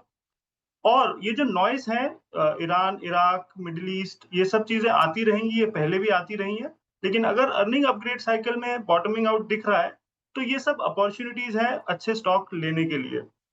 वैसे भी जो कल की बात है, जो इजराइल ने हमला किया है, एक क्रूड प्राइस स्पाइक के अलावा हम भारत पे कोई डायरेक्ट इम्पैक्ट नहीं होगा इस चीज का। और क्रूड प्राइस की भी बात करें तो थोड़ा सेंटिमेंट लगता है, क्योंकि ईरान का वैसे भी ग्लोबल क्रूड में बहुत सप्लाईज अब बचा नहीं है सैंक्शंस की वजह से। तो मुझे लगता है क्रूड भी थोड़ा कूल ऑफ होना चाहिए। ओवरऑल हम काफी पॉजिटिव हैं बाजार पर, स्पेशली बिकॉज फंडामेंटल्स थोड़े इंप्रूव होते दिख रहे हैं डोमेस्टिक जीडीपी में। ओके, तो यहाँ पर सिंस आपने कहा कि आप काफ़ी पॉजिटिव हैं और घरेलू सेक्टर्स पर फोकस रहेगा, सबसे ज़्यादा जो मोमेंटम पिछले कुछ दिनों में आया था पॉलिसी के बाद, वो था एनबीएफसी स्पेस।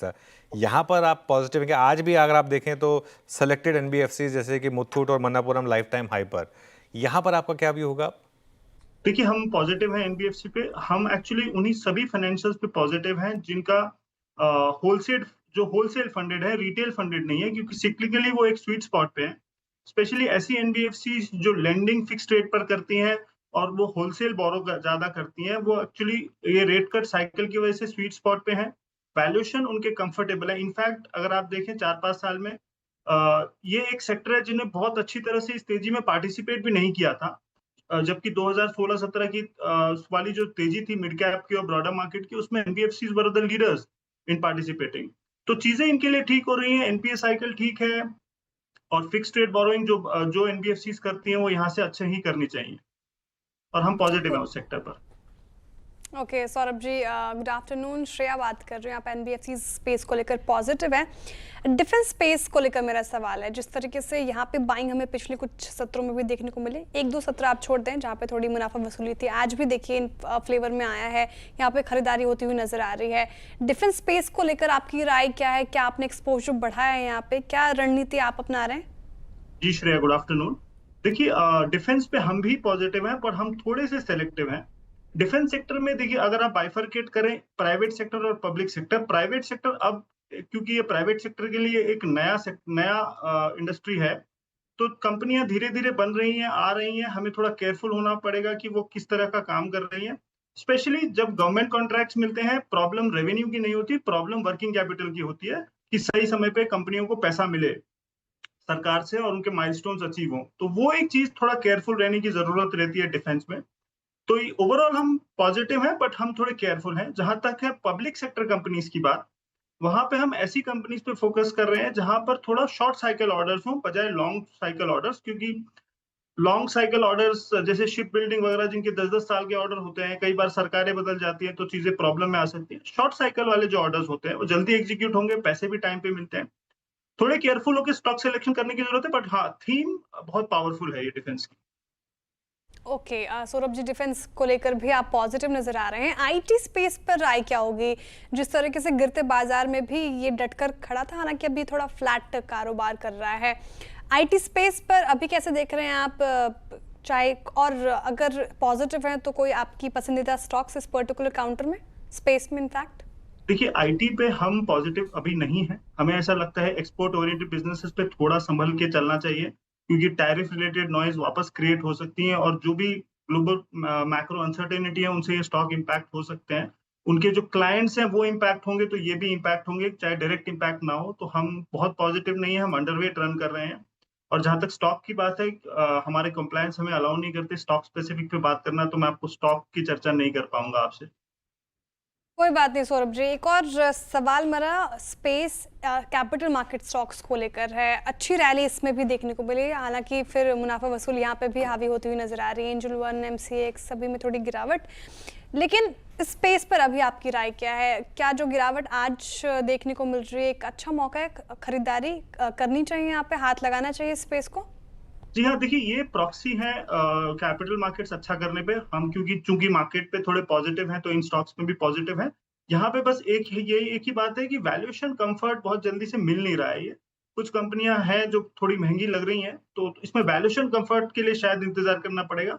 तो एक जैसा कि आपने बोला, किसी डाउन डे में अगर एक अच्छी कंपनी कैपिटल मार्केट्स में मिल रही है तो वो देखनी चाहिए। स्पेशली अगर आप इक्विटी मार्केट्स का पेनिट्रेशन देखें और लॉन्ग टर्म स्ट्रक्चरल स्टोरी हमें सभी को मालूम है in terms of mutual fund penetration या equity market stocks penetration in retail in India, lot of opportunities are there. So long term के लिए स्टॉक बहुत अच्छे हैं। बस हमें थोड़ा शायद करेक्शन का वेट करना पड़े, क्योंकि अच्छी वैल्यूएशन ढूंढना थोड़ा मुश्किल होता जा रहा है इस सेक्टर में। बट हम पॉजिटिव हैं बिजनेस के वाइज से, बस थोड़ा सा वैल्यूएशन पे केयरफुल रहने की जरूरत है इन स्टॉक्स में। ओके, वैल्यूएशन पे कंफर्ट पे केयरफुल रहने की ज़रूरत है इन स्टॉक्स पे। कुछ स्पेसेस जहाँ पर हमने काफ़ी मूव्स देखे थे ऑफ लेट, थोड़ा सा प्रॉफिट बुकिंग आई है, जैसे ये EMS स्पेस है, इलेक्ट्रॉनिक मैन्युफैक्चरिंग, PLI से रिलेटेड स्पेस, यहाँ पर आपका क्या व्यू होगा? देखिए EMS स्पेस, जैसा आपने सही कहा कि थोड़ी करेक्शन आई है, वैल्यूएशन बहुत ज्यादा बढ़ गए थे। EMS स्पेस स्टैंडलोन बेसिस पे बहुत वैल्यू ऐड नहीं करते। अगर आप ग्लोबली देखें, इन कंपनीज को बहुत हाई वैल्यूएशंस नहीं मिलते हैं, लेकिन क्योंकि भारत में ये नया सेक्टर है, बहुत फास्ट ग्रो कर रहा है, इसलिए वैल्यूएशंस बहुत ज्यादा हो गए थे। ग्रोथ अभी भी इंटैक्ट है, स्पेशली जिस तरह से सेमीकंडक्टर इंडस्ट्री में इंडिया में इन्वेस्टमेंट्स हो रहे हैं, या फिर नए नए मोबाइल फोन मैन्युफैक्चरिंग के इकोसिस्टम्स बन रहे हैं बड़े बड़े ब्रांड्स के, ये कंपनियां अच्छा ही करेंगी। लेकिन हाँ, अगेन यहाँ पे वैल्यूएशन देखने की जरूरत है, क्योंकि इस बात का ध्यान रखें कि ग्रोथ है, क्योंकि नया सेक्टर है, लेकिन from a value add perspective अगर आप ग्लोबली देखें तो EMS सेक्टर को बहुत वैल्यूएशन नहीं मिलते, क्योंकि बहुत हाई क्वालिटी वैल्यू एड बहुत सारी कंपनियां नहीं करती। एक दो कंपनी होंगी जो बहुत वैल्यू एड कर रही होंगी, but it's not a very great value add sector. तो सिर्फ ग्रोथ की वजह से वैल्यूएशन मिल रहा है, तो हमें ग्रोथ पे सही जाना जरूरी है। अभी तो इंटैक्ट लग रही है ग्रोथ, बट वैल्यूएशन, इसमें गलत वैल्यूएशन पे अगर हम फंस जाएंगे तो थोड़ा प्रॉब्लम हो सकता है। तो we have to be careful while growth is intact. Okay, अच्छा, ऑटोज पर अब क्या व्यू बन रहा है? क्योंकि यहाँ पर भी क्लियरली मोमेंटम बहुत स्ट्रांग रहा है, खासतौर से टू व्हीलर्स में। पैसेंजर व्हीकल्स थोड़े से मिक्स बैग रहा है, टू व्हीलर में लेकिन स्ट्रांग ट्रेंड रहा है। इस स्पेस पे क्या व्यू होगा आपका? देखिए, जब हमने लास्ट बात की थी कंपनी से और ये Q4 के कॉल सुने थे, डिमांड तो थोड़ी वीक लग रही थी, मिक्स थी डिमांड। लेकिन जैसा मैंने आपको बोला कि जो टैक्स कट्स का इम्पैक्ट है, वो टैक्स कट का इम्पैक्ट अप्रैल से शुरू होगा। और जो रेट कट्स हुए हैं, अब इंडिया में भी ज्यादातर जो गाड़ियां बिकती हैं वो फाइनेंसिंग पे ही बिकती हैं, तो ये दोनों चीजें बहुत पॉजिटिव रब ऑफ इम्पैक्ट देंगी। प्लस एक अच्छा मानसून होगा, आई थिंक मैरिज सीजन अगर अच्छा जाए तो ये फेस्टिव सीजन में हमें डिमांड दिखनी चाहिए। अगेन, डोमेस्टिक इकोनॉमी की जो मैंने बात की थी शुरू में, वहां पर ऑटोज एक बहुत बड़ा रोल प्ले करते हैं कंज्यूमर डिस्क्रिशनरी में। तो अभी डिमांड थोड़ी वीक है, बट वैल्यूएशंस कई जगहों पे कंफर्टेबल हो गए हैं, तो एक पोजीशन इंक्रीज कर सकते हैं यहाँ पर। और यहाँ पे भी हमें फोकस करना चाहिए थोड़ा सा मास प्रोड्यूसर्स पे, रादर देन प्रीमियमाइजेशन प्ले जो लास्ट 2-3 साल पे चला।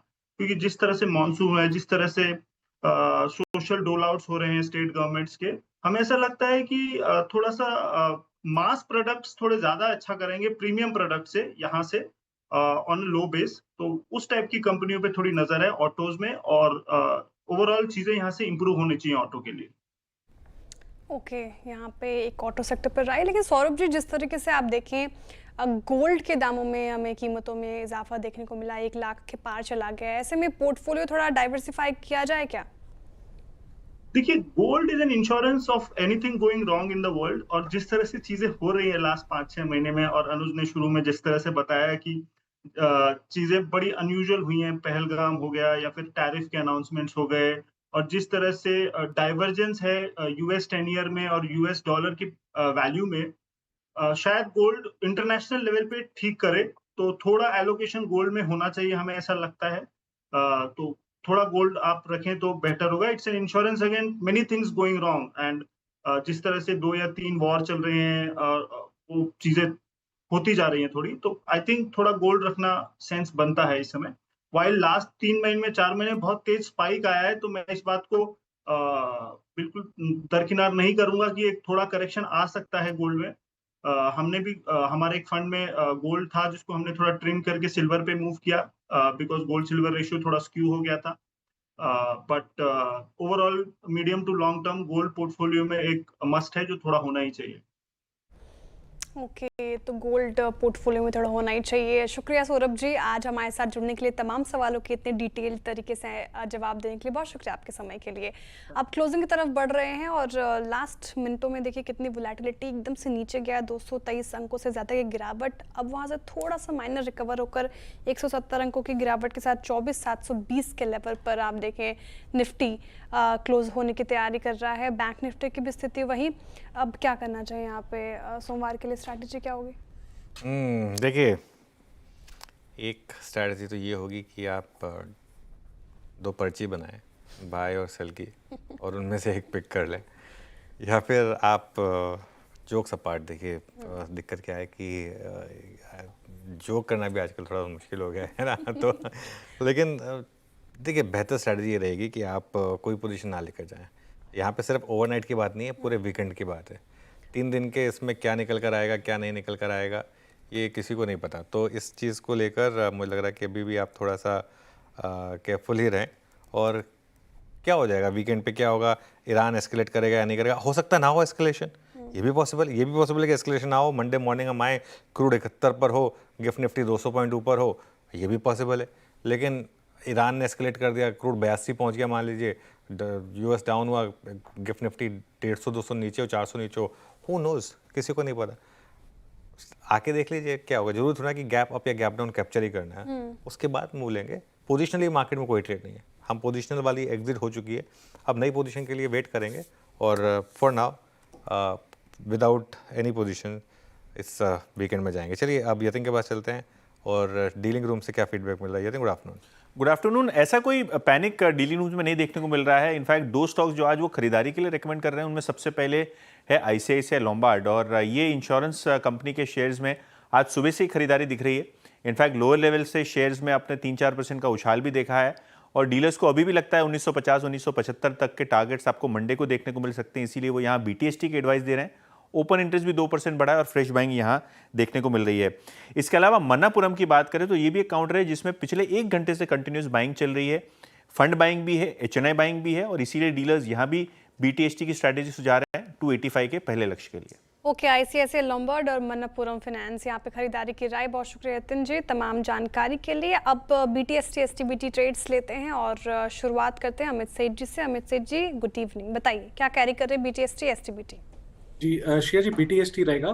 2 बजे आईसीआईसीआई लोम्बार्ड दिया था, मैं उसी के साथ जाना चाहूंगा क्योंकि काफी स्ट्रॉन्ग क्लोज है यहाँ पे, और ये close is back with volumes, और जोन भी अच्छी है जहां से ये पुल बैक आ रहा है। तो 1920 का स्टॉप लॉस रहेगा और 1980 के टारगेट्स रहेंगे आईसीआईसीआई लोम्बार्ड में। आईसीआईसीआई लोम्बार्ड ये हो गई अमित सेठ जी की तरफ से पिक। गाबा सर, क्या कैरी करें मंडे के लिए? वही मैक्स हेल्थ, बिल्कुल वो सेफ है, यहाँ पर ट्रेड करें। 1233 बड़ा अप मूव मिला है, तो और 1250 टारगेट वही रहेगा, स्टॉप थोड़ा बढ़ जाएगा 1225 का, बस वही मैक्स हेल्थ करें। दोनों अमित जी और गाबा जी, दोनों जिन्होंने 2 बजे जो स्टॉक दिया था उसी को कैरी कर रहे हैं मंडे के लिए भी। आप बताइए मानस जी, आप क्या कैरी कर रहे हैं मंडे के लिए? देखिए, मुश्किल है कोई ट्रेड लेना। जो रिकमेंडेशन पहले दिए थे उनमें से ही कोई लिया जा सकता है, ग्लेनमार्क या मन्नापुरम, क्योंकि दोनों के चार्ट्स काफी बेहतरीन लग रहे हैं। मन्नापुरम मैंने थोड़ी देर पहले मेंशन किया, तो ग्लेनमार्क पे ध्यान देना चाहिए। ग्लेनमार्क में पोजीशन लेके जाया जा सकता है। 1649 के स्टॉप लॉस से पोजीशन को होल्ड करें, या तो फ्रेश लॉन्ग बना ले, और 1710 तक के टारगेट पॉसिबल है ग्लेनमार्क में। ग्लेनमार्क हो गई मानस जी के पिक। शिल्पा जी, आपका ट्रेड? जी अनुज जी, मैं भी जो मेरा फर्स्ट सेल कॉल था पीएनबी हाउसिंग में, मैं उसी में कंटिन्यू करूंगी। अभी भी उसमें वो वही लेवल्स पे है, तो अगर कुछ अनफॉर्चुनेट सिनेरियो होता है तो इस सेल टारगेट आपको गेन्स देना चाहिए। पीएनबी हाउसिंग फाइनेंस 2 बजे उन्होंने कहा था बिकवाली की राय, वही वो कैरी कर रही हैं। बहुत मुश्किल हो रहा है अभी मार्केट में ट्रेड लेना, रिस्की भी है। बताइए कविता जी, आप भी वही कैरी कर रही हैं, कुछ नया मिला आपको? मैं भी मुथूट फाइनेंस के साथ ही जाना चाहूंगी। इधर एसबीआई कार्ड और मुथूट फाइनेंस जो हमने डिस्कस किए हैं उन्हें आप कैरी कर सकते हैं, नो न्यूट्रल। अरे वाह, ये सही है, सब दोपहर का ही कॉल कैरी कर रहे हैं, तो ये समय ट्रेड्स। राजेश जी, आपने कुछ नया निकाला या फिर आप भी वही ट्रेड लेंगे, कैरी करेंगे? मुझे सच में डिफिकल्ट है, लेकिन क्योंकि 2 दिन की छुट्टी है तो ऑब्वियसली इतने बड़े इवेंट के सामने दूसरा आपका कॉल लेना थोड़ा डिफिकल्ट जा रहा है। लेकिन अगर कुछ लेके जाना है मैंने बाय साइड की position, then that will be IT. Infosys लेके जाऊंगा, 1600 प्राइस चल रहा है, स्टॉप लॉस होगा 1580 का, और यहाँ पे 1650 1660 का मेरा टारगेट होगा। ओके, चलिए, कॉल सारी पूरी हुई। एक बार टाटा मोटर्स का इंट्राडे चार्ट दिखाइए। टाटा मोटर्स एक काफ़ी स्ट्रॉन्ग स्टॉक रहा है ऑफ लेट। मूडीज़ ने जेएलआर की रेटिंग अपग्रेड की है। राजेश जी, टाटा मोटर्स अब क्लियरली एक मोमेंटम में है, और वो बात भी ये हो रही है कि चाइना वो रेयर अर्थ जो है वो एटलीस्ट यूरोपियन कंपनीज को पहुंचाएगा, तो टाटा जेएलआर ऑब्वियसली उसमें शामिल है। क्या यहाँ पर एक वापस एक पोजिशनल बाय बन रहा है टाटा मोटर्स में? अगर आप पिछले कुछ दिनों का चार्ट देखें, खराब खबर पर भी गिरता नहीं है ये मेरे लिए। राजेश अग्रवाल जी, बिल्कुल। देखिए, टाटा मोटर्स नो डाउट एक अच्छी कंपनी है और ऊपर से अच्छा खासा करेक्शन देख चुकी है, लेकिन अभी भी मैं समझता हूँ जिस तरह के नंबर्स और आए हैं इनके मंथ ऑन मंथ, वो उतने एक्साइटिंग नहीं है। और आगे आने वाले दिनों में भी मुझे लगता है थोड़ा सा दबाव रहेगा। ईवी को लेकर के भी जो बहुत एक्साइटमेंट बना हुआ था, वहां पर भी हम थोड़ा सा ठंडापन देख रहे हैं। एक नई ईवी की गाड़ी इन्होंने लॉन्च भी करी है, डिमर्जर भी अनाउंस कर रखा है, डेट कम करने की बात कर रहे हैं। जेएलआर से जैसे कि रेयर अर्थ वाली बात थोड़ी सी होपफुल है, लेकिन वहां से भी नंबर्स कोई एक्साइटिंग आए नहीं है, तो इस वक्त मैं अवॉइड करने की सलाह दूंगा। बल्कि रेदर ऑटो में ही अगर कहा जाए तो हुंडई एक ऐसा पिक हो सकता है जो कि आपको बेहतर रिटर्न दे सकता है। अगर आप देखें तो ऑटो को अगर बढ़त आपको कैप्चर करनी हो तो मैं समझता हूँ हुंडई के साथ जाना चाहिए। आपकी एसयूवी में लीडरशिप है उनकी, और कई गाड़ियों की पोर्टफोलियो है, खाली एसयूवी की नहीं है। क्रेटा तो अपने आप में मार्केट लीडर है, एक्सपोर्ट में बढ़ावा दे रहे हैं।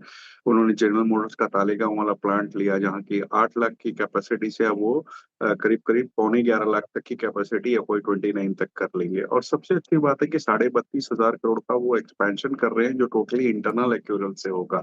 और लिस्टिंग के बाद से स्टॉक ने कुछ करके नहीं दिया है। क्रेटा की जो ईवी आई है वो भी बाजार ने बहुत अच्छी तरीका से ली है, तो मुझे लगता है कि यहाँ पर एक अच्छा अपसाइड हो सकता है। ओके, हुंडई में एक अच्छा अपसाइड हो सकता है। मीनवाइल मोमेंटम तो है खैर स्टॉक में, इस समय आपको ट्रेड करता हुआ दिखाई देगा। चलिए, अब आगे बढ़ते हैं और अगले हफ्ते के ट्रिगर्स ये जान लेते हैं मिताली से। मिताली, गुड आफ्टरनून, बताइए। Good afternoon. तो 16 जून को बजाज फाइनेंस की रिकॉर्ड डेट है। 2 कॉर्पोरेट इवेंट्स है, स्टॉक स्प्लिट और बोनस। स्टॉक स्प्लिट का रेशियो रहेगा 1:2 और बोनस इशू का रेशियो है 4:1। इसके साथ ही 16 जून मंडे इंडिया का WPI डेटा भी आने वाला है और passenger vehicle data bye SIAM भी रिलीज होता हुआ नजर आएगा। 17 जून को यूएस की फेड मीटिंग की फर्स्ट डे की शुरुआत होगी। साथ ही हिंदुस्तान जिंक का डिविडेंड रिकॉर्ड डेट भी 17 जून ही है। कंपनी ने 10 रुपये का डिविडेंड अनाउंस किया है। 18 जून को जो यूएस की फेड की मीटिंग है उसका पॉलिसी रेट कट से रिलेटेड डेटा रिलीज होता हुआ नजर आएगा और यूके का CPI का आंकड़ा भी सामने आएगा। 19 जून की बात करें तो यूएस की मार्केट की हॉलीडेज है on the account of Juneteenth और टाटा कम्युनिकेशन की डिविडेंड रिकॉर्ड डेट है। 25 रुपये का डिविडेंड कंपनी ने डिक्लेयर किया है। 20 जून को बजाज ऑटो का डिविडेंड रिकॉर्ड डेट है। 210 रुपये का डिविडेंड कंपनी ने डिक्लेयर किया है। साथ ही MPC मीटिंग के मिनट्स भी इसी दिन आते हुए दिखेंगे और bank loan growth, deposit growth और फॉरेक्स रिजर्व्स का भी डेटा 20 जून को ही हमें आता हुआ दिखेगा। 21 जून को फेड की बैलेंस शीट सामने आएगी। तो ये थे नेक्स्ट वीक के important triggers. Okay, next week के इंपॉर्टेंट ट्रिगर्स आपकी स्क्रीन पर इस समय आते हुए दिखाई देंगे। चलिए, अब एक शुक्रिया मिताली, अब एक काम करते हैं, एक बार जरा बैन अपडेट देख लेते हैं, फिर आगे बढ़ेंगे और एक बार मार्केट बेट भी देखेंगे। 2 स्टॉक्स तैयारी कर रहे हैं बैन में आने की, हुडको 94% और मनापुरम 3 दिन हो गए बैन से बाहर, काफ़ी इतना मनापुरम के लिए। अब वापस एंट्री की तैयारी बैन में आने की, 93% पोजीशन यहाँ पर। हिंदुस्तान कॉपर और IEX शायद बैन से बाहर हैं, दोनों बॉर्डर लाइन केस हैं, करीब करीब 80% के करीब पोजीशनिंग यहाँ पर इस समय हो चुकी है। अब एक काम करते हैं, आपको ज़रा आज की मार्केट बेट दिखाते हैं। आज की मार्केट बेट वैसे रही तो ख़राब ही, कल जितनी ख़राब नहीं थी, लेकिन कल तो बहुत ही बुरा सीन था। आज उतना ख़राब नहीं था। था आज भी खराबी, लेकिन आज एटलीस्ट 46 स्टॉक्स थे जहाँ पर पॉजिटिविटी थी और बाकी आपकी स्क्रीन पर दिख रहा है 88 और 90। चलिए स्टार्ट करते हैं फिर लॉन्ग पोजीशनिंग के साथ। इस मार्केट में भी कहाँ कहाँ लॉन्ग बने वो देखते हैं। मन्नापुरम, मैक्स, मुथूट, जुबिलेंट फूड और BEL यहाँ पर बने लॉन्ग। शॉर्ट कहाँ बने, सॉरी शॉर्ट कवरिंग कहाँ हुई, supreme industries, astral, ICICI Lombard, oil India और ग्लेनमार्क। शॉर्टिंग कहाँ हुई वो आएगा आपकी स्क्रीन पर। InterGlobe aviation, union bank, PNB housing, NMDC और एक्साइड। और कहाँ लॉन्ग अनवाइंडिंग हुई एक बार वो स्टॉक्स भी देख लेते हैं। Canara bank, angel one, granules, Titagarh और अदानी ग्रीन, ये स्टॉक्स अब आपको दिखाई देंगे लॉन्ग अनवाइंडिंग की साइड पर। तो चलिए ये इस समय ओवरऑल ट्रेड सेटअप। एक स्टॉक जो एकदम हाईएस्ट पॉइंट पर जाकर बंद हो रहा है वो है TCS का इंट्राडे चार्ट जरा एक बार स्क्रीन पर लेकर आइए। IT में क्लियरली स्ट्रेंथ है और हमारे पैनल ने IT की स्ट्रेंथ को प्ले भी किया है। TCS की स्ट्रेंथ को मानस आप कैसे देख रहे हैं? तो देखिए स्ट्रेंथ तो डेफिनेटली TCS में है, क्योंकि अगर आप देखें तो स्टॉक ने 3 दिन पहले 20 डे और 10 डे मूविंग एवरेज को रिगेन किया था, फिर करेक्शन देखने को मिला और आज वापस 10 डे और 20 डे मूविंग एवरेज को रिगेन कर रहा है स्टॉक। मेरे ख्याल से यहाँ पर अगर किसी के पास लॉन्ग पोजीशन है तो बने रह सकते हैं। 3350 का स्टॉप लॉस लगाना है। हालांकि फ्रेश खरीदारी की राय 3500 रुपए के ऊपर रहेगी। वो लेवल ब्रेक हो गया तो 3625 3625 तक की रैली स्टॉक दिखा सकता है। ओके, TCS इसमें होल्ड की राय फिलहाल आती हुई नजर आ रही है। अब कुछ और स्टॉक्स जहां पर रिकवरी अच्छी देखने को मिली। रियल्टी स्पेस इन ग्रीन अब कारोबार करता हुआ नजर आएगा। प्रेस्टिज 0.25% एक फीसदी करीब आप देखिए वहाँ पे तेज़ी बनती हुई नजर आ रही है। गोदरेज प्रॉपर्टीज में भी बाइंग 0.5% से ज़्यादा। साथ ही आप देखिए ओबरॉय रियल्टी यहाँ पे भी निचले स्तरों से रिकवरी, लगभग 0.25% की तेज़ी यहाँ पे भी। DLF भी देखिए 0.5% तेज़ हो गए। साथ ही लोधा में भी बाइंग नज़र आ रही है। डिस्कस कर रहे थे हम अमित जी, शायद आप ही ने बताया था, सुझाया था सुबह लोधा पे हम डिस्कशन कर रहे थे। पॉजिटिव लग रहा है आपको ये काउंटर। इसके अलावा प्रेस्टिज आज देखिए लगभग 1% की तेजी, यहाँ पर क्या राय बनती हुई नजर आएगी? जी श्रेया जी, रियल एस्टेट सेक्टर में पर्टिकुलरली जितने भी स्टॉक्स हैं जो 3-4 दिनों का हमने जो पुल बैक देखा, that was nothing but profit booking. यहाँ पे ट्रेंड्स अभी भी इंटैक्ट है और आज के सत्र में हमने देखा कि नीचे के लेवल्स पे की मूविंग एवरेजेस 10 और 20 डेमा से काफी सारे रियल एस्टेट स्टॉक्स ने एक पुल बैक दिखाया है। Similar is the case with Prestige estate, इसने भी अपना 10 डेमा टच किया और डेज हाई पे ऑलमोस्ट क्लोज कर रहा है। तो from trading point of view एक स्टॉप लॉस लगाया जा सकता है 1638 का और टारगेट्स हमारे रहेंगे 1700 से 1720 के। ओके, चलिए अब एक काम करते हैं। प्रेस्टीज एस्टेट्स की बात हो गई, अब मार्केट का पंचनामा का टीजर एक बार जरा लेकर आइए और आई एम श्योर काफ़ी सवाल होंगे। श्रेया बताइए आज क्या सवाल है?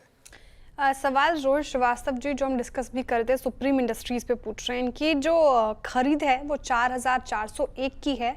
अब सवाल ये कह रहे हैं कि शॉर्ट टर्म के लिहाज से क्या करें, होल्ड करें, सेल करें या फिर ऐड करें? आई थिंक इन्होंने इस मोमेंटम में ले लिया होगा, जो भी मोमेंटम था मेरे ख्याल से बने रहे, क्योंकि इस वीक मार्केट में भी ये स्टॉक काफ़ी स्ट्रेंथ दिखा रहा है। और आई थिंक जैसा हमने बहुत पहले बात भी की थी कि वो 6100 से गिरना शुरू हुआ था, फिर उसमें ब्लॉक डील्स, फिर एक फंड था जिसका पूरा एग्जिट हुआ, उसके बाद से मूव आ रहा है। मेरे ख्याल से ये स्टॉक जो है अब आपको एक डाउनवर्ड चैनल का भी एक ब्रेकआउट की कगार पर है, तो बिल्कुल इसमें बने रहना चाहिए। बने रहने की सलाह है। सुप्रीम इंडस्ट्रीज में विप्रो पे एक सवाल है। आज 0.5% से ज़्यादा तेज होकर ये बंद होने की तैयारी कर रहा है विप्रो। इनकी होल्डिंग है, प्रॉफिट में भी है, तो होल्ड करना चाहिए अभी फिलहाल? 100% विप्रो। आई थिंक IT में एक वैसे भी मोमेंटम है और IT देखिए गिर नहीं रहा है, खराब खबर पे IT नहीं गिर रहा है। और विप्रो US एक्सपोजर में सबसे ज़्यादा इसी का number in terms of percentage of revenue, तो हिसाब से विप्रो में भी मेरे ख्याल से बने रहे और देखें कहाँ तक जाता है इस मोमेंटम में विप्रो। चलिए ये एक टीज़र और 335 पर शेयर में जुड़ेंगे आपके साथ और बाकी सवालों के जवाब देंगे मार्केट का पंचनामा में। कुछ और स्टॉक्स देखते हैं जहाँ पर मूव्स अच्छे हैं। काबा सर, ये BEL को कैरी करना है या आज की आज निपटाना है? वेल एक्चुअली निपटा ले तो अच्छा है क्योंकि स्ट्रेच है, इसलिए अगर कैरी करना है तो 390 का स्टॉप लगाना बहुत जरूरी है। गैप डाउन होगा तो दिक्कत होगी, लेकिन बाई मोड पर है, लेकिन साइडवेज जोन है, इसलिए पैसा मिलता तो ले ही जाओ। बाद में मंडे को देखना क्या फर्क पड़ता है, और कोई स्टॉक मिल जाएगा जो मिला अपना, बाकी सब कल। सो आज सुबह की एक ट्रेड थी ये BEL, यहाँ पर आप चाहें तो मोमेंटम में घर ले जाएं पैसा आप। ये इसमें कविता जी, ये मन्नापुरम में ऐड करें क्या, बैन में चला जाएगा कल से? सर मैं मुथूट फाइनेंस पर मुझे लग रहा है उसे हम लेकर जा सकते हैं, वो ज्यादा एक बेहतर विकल्प है, तो आई बिलीव मुथूट फाइनेंस लेकर जाना चाहिए। कि मुथूट लेके जाएं, मन्नापुरम बैन में आने की तैयारी कर रहा है। रियल एस्टेट इंडेक्स लेकर आते हैं एक बार जरा। रियल्टी इंडेक्स में अच्छे मूव्स आपको दिखाई दे रहे हैं। ये देखिए, ये शानदार मोमेंटम। प्रेस्टीज की बात हुई थी, एक और स्टॉक, दो स्टॉक्स इनफैक्ट, गोदरेज प्रॉपर्टीज़ और ओबेरॉय रियल एस्टेट, यहाँ पर अच्छा मोमेंटम इस समय आपको दिखाई देगा। इनमें से अगर कोई एक चुनना हो राजेश सतपुते जी, तो कौन सा होगा? अनुज जी, मैं भी वही चेक कर रहा था। ओबेरॉय मुझे थोड़ा बेटर लग रहा है क्योंकि अर्ली चार्ट में यहाँ पे एक आप कह सकते हैं टेक्निकल ब्रेकआउट आया है। लेवल था करीबन 1890 का। एट द सेम वे 1900 के ऊपर ये क्लोज हो रहा है, तो कहीं ना कहीं लगता है कि यहाँ पे मोमेंटम चलेगा। कहाँ तक, तो इसका देखिए स्विंग का टारगेट होना चाहिए करीबन 1940 1950। तो यहाँ से आप कह सकते हैं 40-50 रुपए का स्विंग मिलेगा। 1890 का ब्रेकआउट है तो ऑब्वियसली हमारा स्टॉप लॉस उसके नीचे होगा, तो 1875 के स्टॉप लॉस के साथ ओबेरॉय रियल्टी लेके जाइए। तो ये सेक्टर में ही अच्छा मोमेंटम है। ओके, चलिए। बहुत लोग पूछ रहे हैं कि आज हम अपना वो फ्राइडे वाला वीकेंड वाला प्रोग्राम जो करते हैं हम, वो क्यों नहीं कर रहे हैं? तो उसका कारण बहुत सिंपल है। जो कल हुआ उसके बाद एक्चुअली एंटरटेनमेंट से रिलेटेड बात करने का थोड़ा मन कम ही कर रहा है, तो इसके लिए उसको हमने इस हफ्ते ब्रेक दिया है। अगले हफ्ते हम फिर उसकी बात करेंगे। फिलहाल कुछ और स्टॉक्स जहां पर अच्छे मोमेंटम के साथ क्लोज आ रही हैं। श्रेया ने सुप्रीम इंडस्ट्रीज पिक किया था। इसके अलावा कुछ और स्टॉक्स जो डे हाई पर बंद हो रहे हैं, उनमें आप लेकर आइए मारुति को। मारुति का भी क्लोज ठीक ठाक है यहाँ पर। अमित जी, अगर आप चार्ट देख सके मारुति का, कोई व्यू इस पर? जी अनुज जी, मारुति का अगर हम पर्टिकुलरली बात करें तो ये एक पुलबैक जरूर जनरेट कर रहा है नीचे के लेवल से। मैंने जैसा कि आपने कहा ठीक ठाक चार्ट है, यहाँ पे कोई फॉलो थ्रू नहीं आता है। तो ओवरऑल अगर किसी की पोजीशन है तो सपोर्ट यहाँ पे 12,200 250 का बनता है। 12,250 के एक स्टॉप लॉस से होल्ड करें, प्रोबेबली 12,600 12,650 तक के टारगेट्स पॉसिबल है, बट इस चार्ट को देख के इतना कन्विक्शन नहीं आता है। ओके, फिलहाल मारुति सुजुकी के चार्ट में कन्विक्शन नहीं है फिलहाल, तो ये स्ट्रैटेजी आप एक बार बजाज फाइनेंस लेकर आते हैं। हालांकि गिरकर ही कारोबार कर रहा है, लेकिन निचले स्तरों से इसने भी रिकवरी दिखाने की कोशिश की है। और स्टॉक स्प्लिट और बोनस की खबरें जो 16 जून को होगी, हर एक शेयर पर 4 बोनस शेयर मिलेगा। 16 जून से पहले क्या किया जाए मानस जी बजाज फाइनेंस में? देखिए, अगर बेसिक स्ट्रक्चर की बात करें तो वो तो पॉजिटिव है। हालांकि करेक्ट हुआ था, आज थोड़ा सा करेक्शन मॉर्निंग में डीप हुआ, लेकिन वापस स्टॉक ने आज अपने 10 और 20 डे मूविंग एवरेज को रीगेन कर लिया, जो कि पॉजिटिव है स्टॉक के लिए। हालांकि स्ट्रेंथ तो 9450 के ऊपर ही देखने को मिलेगी, तो अगर आपको फ्रेश लॉन्ग बनाना है तो 9450 का इंतजार करिए, उसके ऊपर ही खरीदारी करिए। लेकिन अगर आपने लॉन्ग पोजीशन बना रखी है तो उसको होल्ड करिए और 9200 का स्टॉप लॉस लगा लें। राजेश अग्रवाल जी, आपका क्या व्यू होगा बजाज फाइनेंस पर? क्लियरली एक सबसे स्ट्रॉन्ग स्टॉक्स में से रहा है ये। देखिए, दो चीजें हैं। एक, इस पे हमारा बहुत पॉजिटिव व्यू है। बिजनेस अच्छा है, ईयू में बहुत अच्छी बढ़त देखी गई इस तिमाही में, नंबर्स अच्छे आए। और सबसे अच्छी बात है कि अब जब ये 9,500 9,000 का स्टॉक हो जाता है ना, तो रिटेल थोड़ा सा अवॉइड करने लगता है। अब चूंकि एक का 10 हो जाएगा ये आफ्टर बोनस एंड स्प्लिट, तो मेरे हिसाब से 900 950 के आसपास की पोस्ट कॉर्पोरेट रिस्ट्रक्चर एक्शन इनका ये भाव होना चाहिए, तो वहां पर रिटेल का इंटरेस्ट बन जाएगा और कम से कम 10% की बढ़त वहां देखने को मिल सकती है शॉर्ट टर्म में। लॉन्ग टर्म के लिए नो डाउट बहुत अच्छी कंपनी है, अच्छी परफॉर्मेंस कर रही है और आगे भी आने वाले दिनों में एयूएम बढ़ता हुआ नजर आएगा।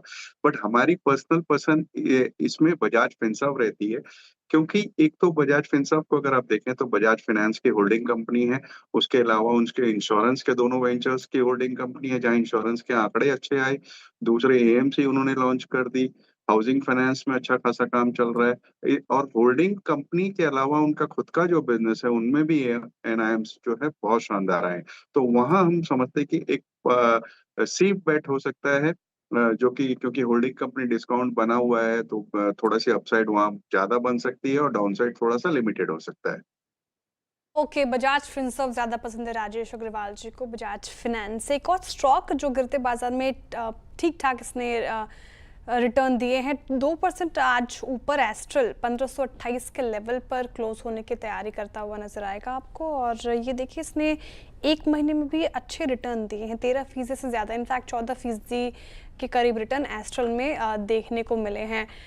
एक व्यू इस पर फिर क्लोजिंग की ओर बढ़ेंगे। राजेश सातपुते जी, आप ही बता दें, एस्ट्रल कमज़ोर बाजार में ठीक रिटर्न 2% की तेज़ी के साथ कर रहा था कारोबार आज। देखिए, मेरा तो व्यू एस्ट्रल में पॉजिटिव है डेफिनेटली, क्योंकि यहाँ पे 1450 का एक सपोर्ट था और 1450 के सपोर्ट से ही ये पलटा है। हालांकि कहीं ना कहीं लगता है कि आज के लिए थोड़ा सा 1520 1530 के आसपास थोड़ा अटक जाएगा, लेकिन जो डिप मिलेगा, ठीक है, जो डिप मिलेगा 1500 1510 का, that will be treated as a buying opportunity. अगर पोजीशन है तो बने रहे, क्योंकि 1500 का सपोर्ट है, आपका स्टॉप लॉस होगा 1480 का। मेरे हिसाब से यहाँ पे जो टारगेट है फिर से वही 1550 1580 का टारगेट अनफोल्ड होगा। तो it's a buy on dip for me. 1550 1560 ये एक पहला रेंज होगा जहां पे इसका 200 डीएमआई है और प्रोजेक्टेड टारगेट 1580 है। ओके, बाय ऑन डिप्स की रणनीति एस्ट्रल में अपनाएं। चलिए अब क्लोजिंग की तरफ चलते हैं और बिग वॉल पे समझते हैं कि मार्केट की क्लोजिंग कैसे हो रही है। बिल्कुल, चलिए मार्केट क्लोज की तरफ बढ़े और करीब 150 पॉइंट नीचे निफ्टी एक्चुअली काफ़ी शानदार क्लोज है ये, कंपेयर टू जहां हम ओपन हुए वहां से करीब 250 पॉइंट रिकवरी के साथ बंद हुए। बैंक निफ्टी में भी अच्छी खासी रिकवरी के साथ हम बंद हुए। और अगर आप देखें निफ्टी आईटी, ये तो ग्रीन में बंद हुआ एक्चुअली आज वीक शुरुआत के बाद। मिड कैप इंडेक्स भी सुबह 1000 पॉइंट नीचे था टुवर्ड्स द एंड। अगर 1 घंटा और ये ट्रेड करता तो ग्रीन में भी आ जाता। 130 पॉइंट नीचे सिर्फ 1/4%। स्मॉल कैप 0.5% नीचे। एडवांस डिक्लाइन जब हम सुबह खुले थे बहुत ख़राब था, उसके मुकाबले 900 × 1700 मतलब 1:2 के करीब। On a day like this आप ले लेंगे किसी भी तो उस एंगल से, बिल्कुल इसको एक्सेप्ट कर लेंगे। अब जरा सेक्टोरल हीट मैप देखते हैं एक बार यहाँ पर किस तरीके के मूव्स रहे।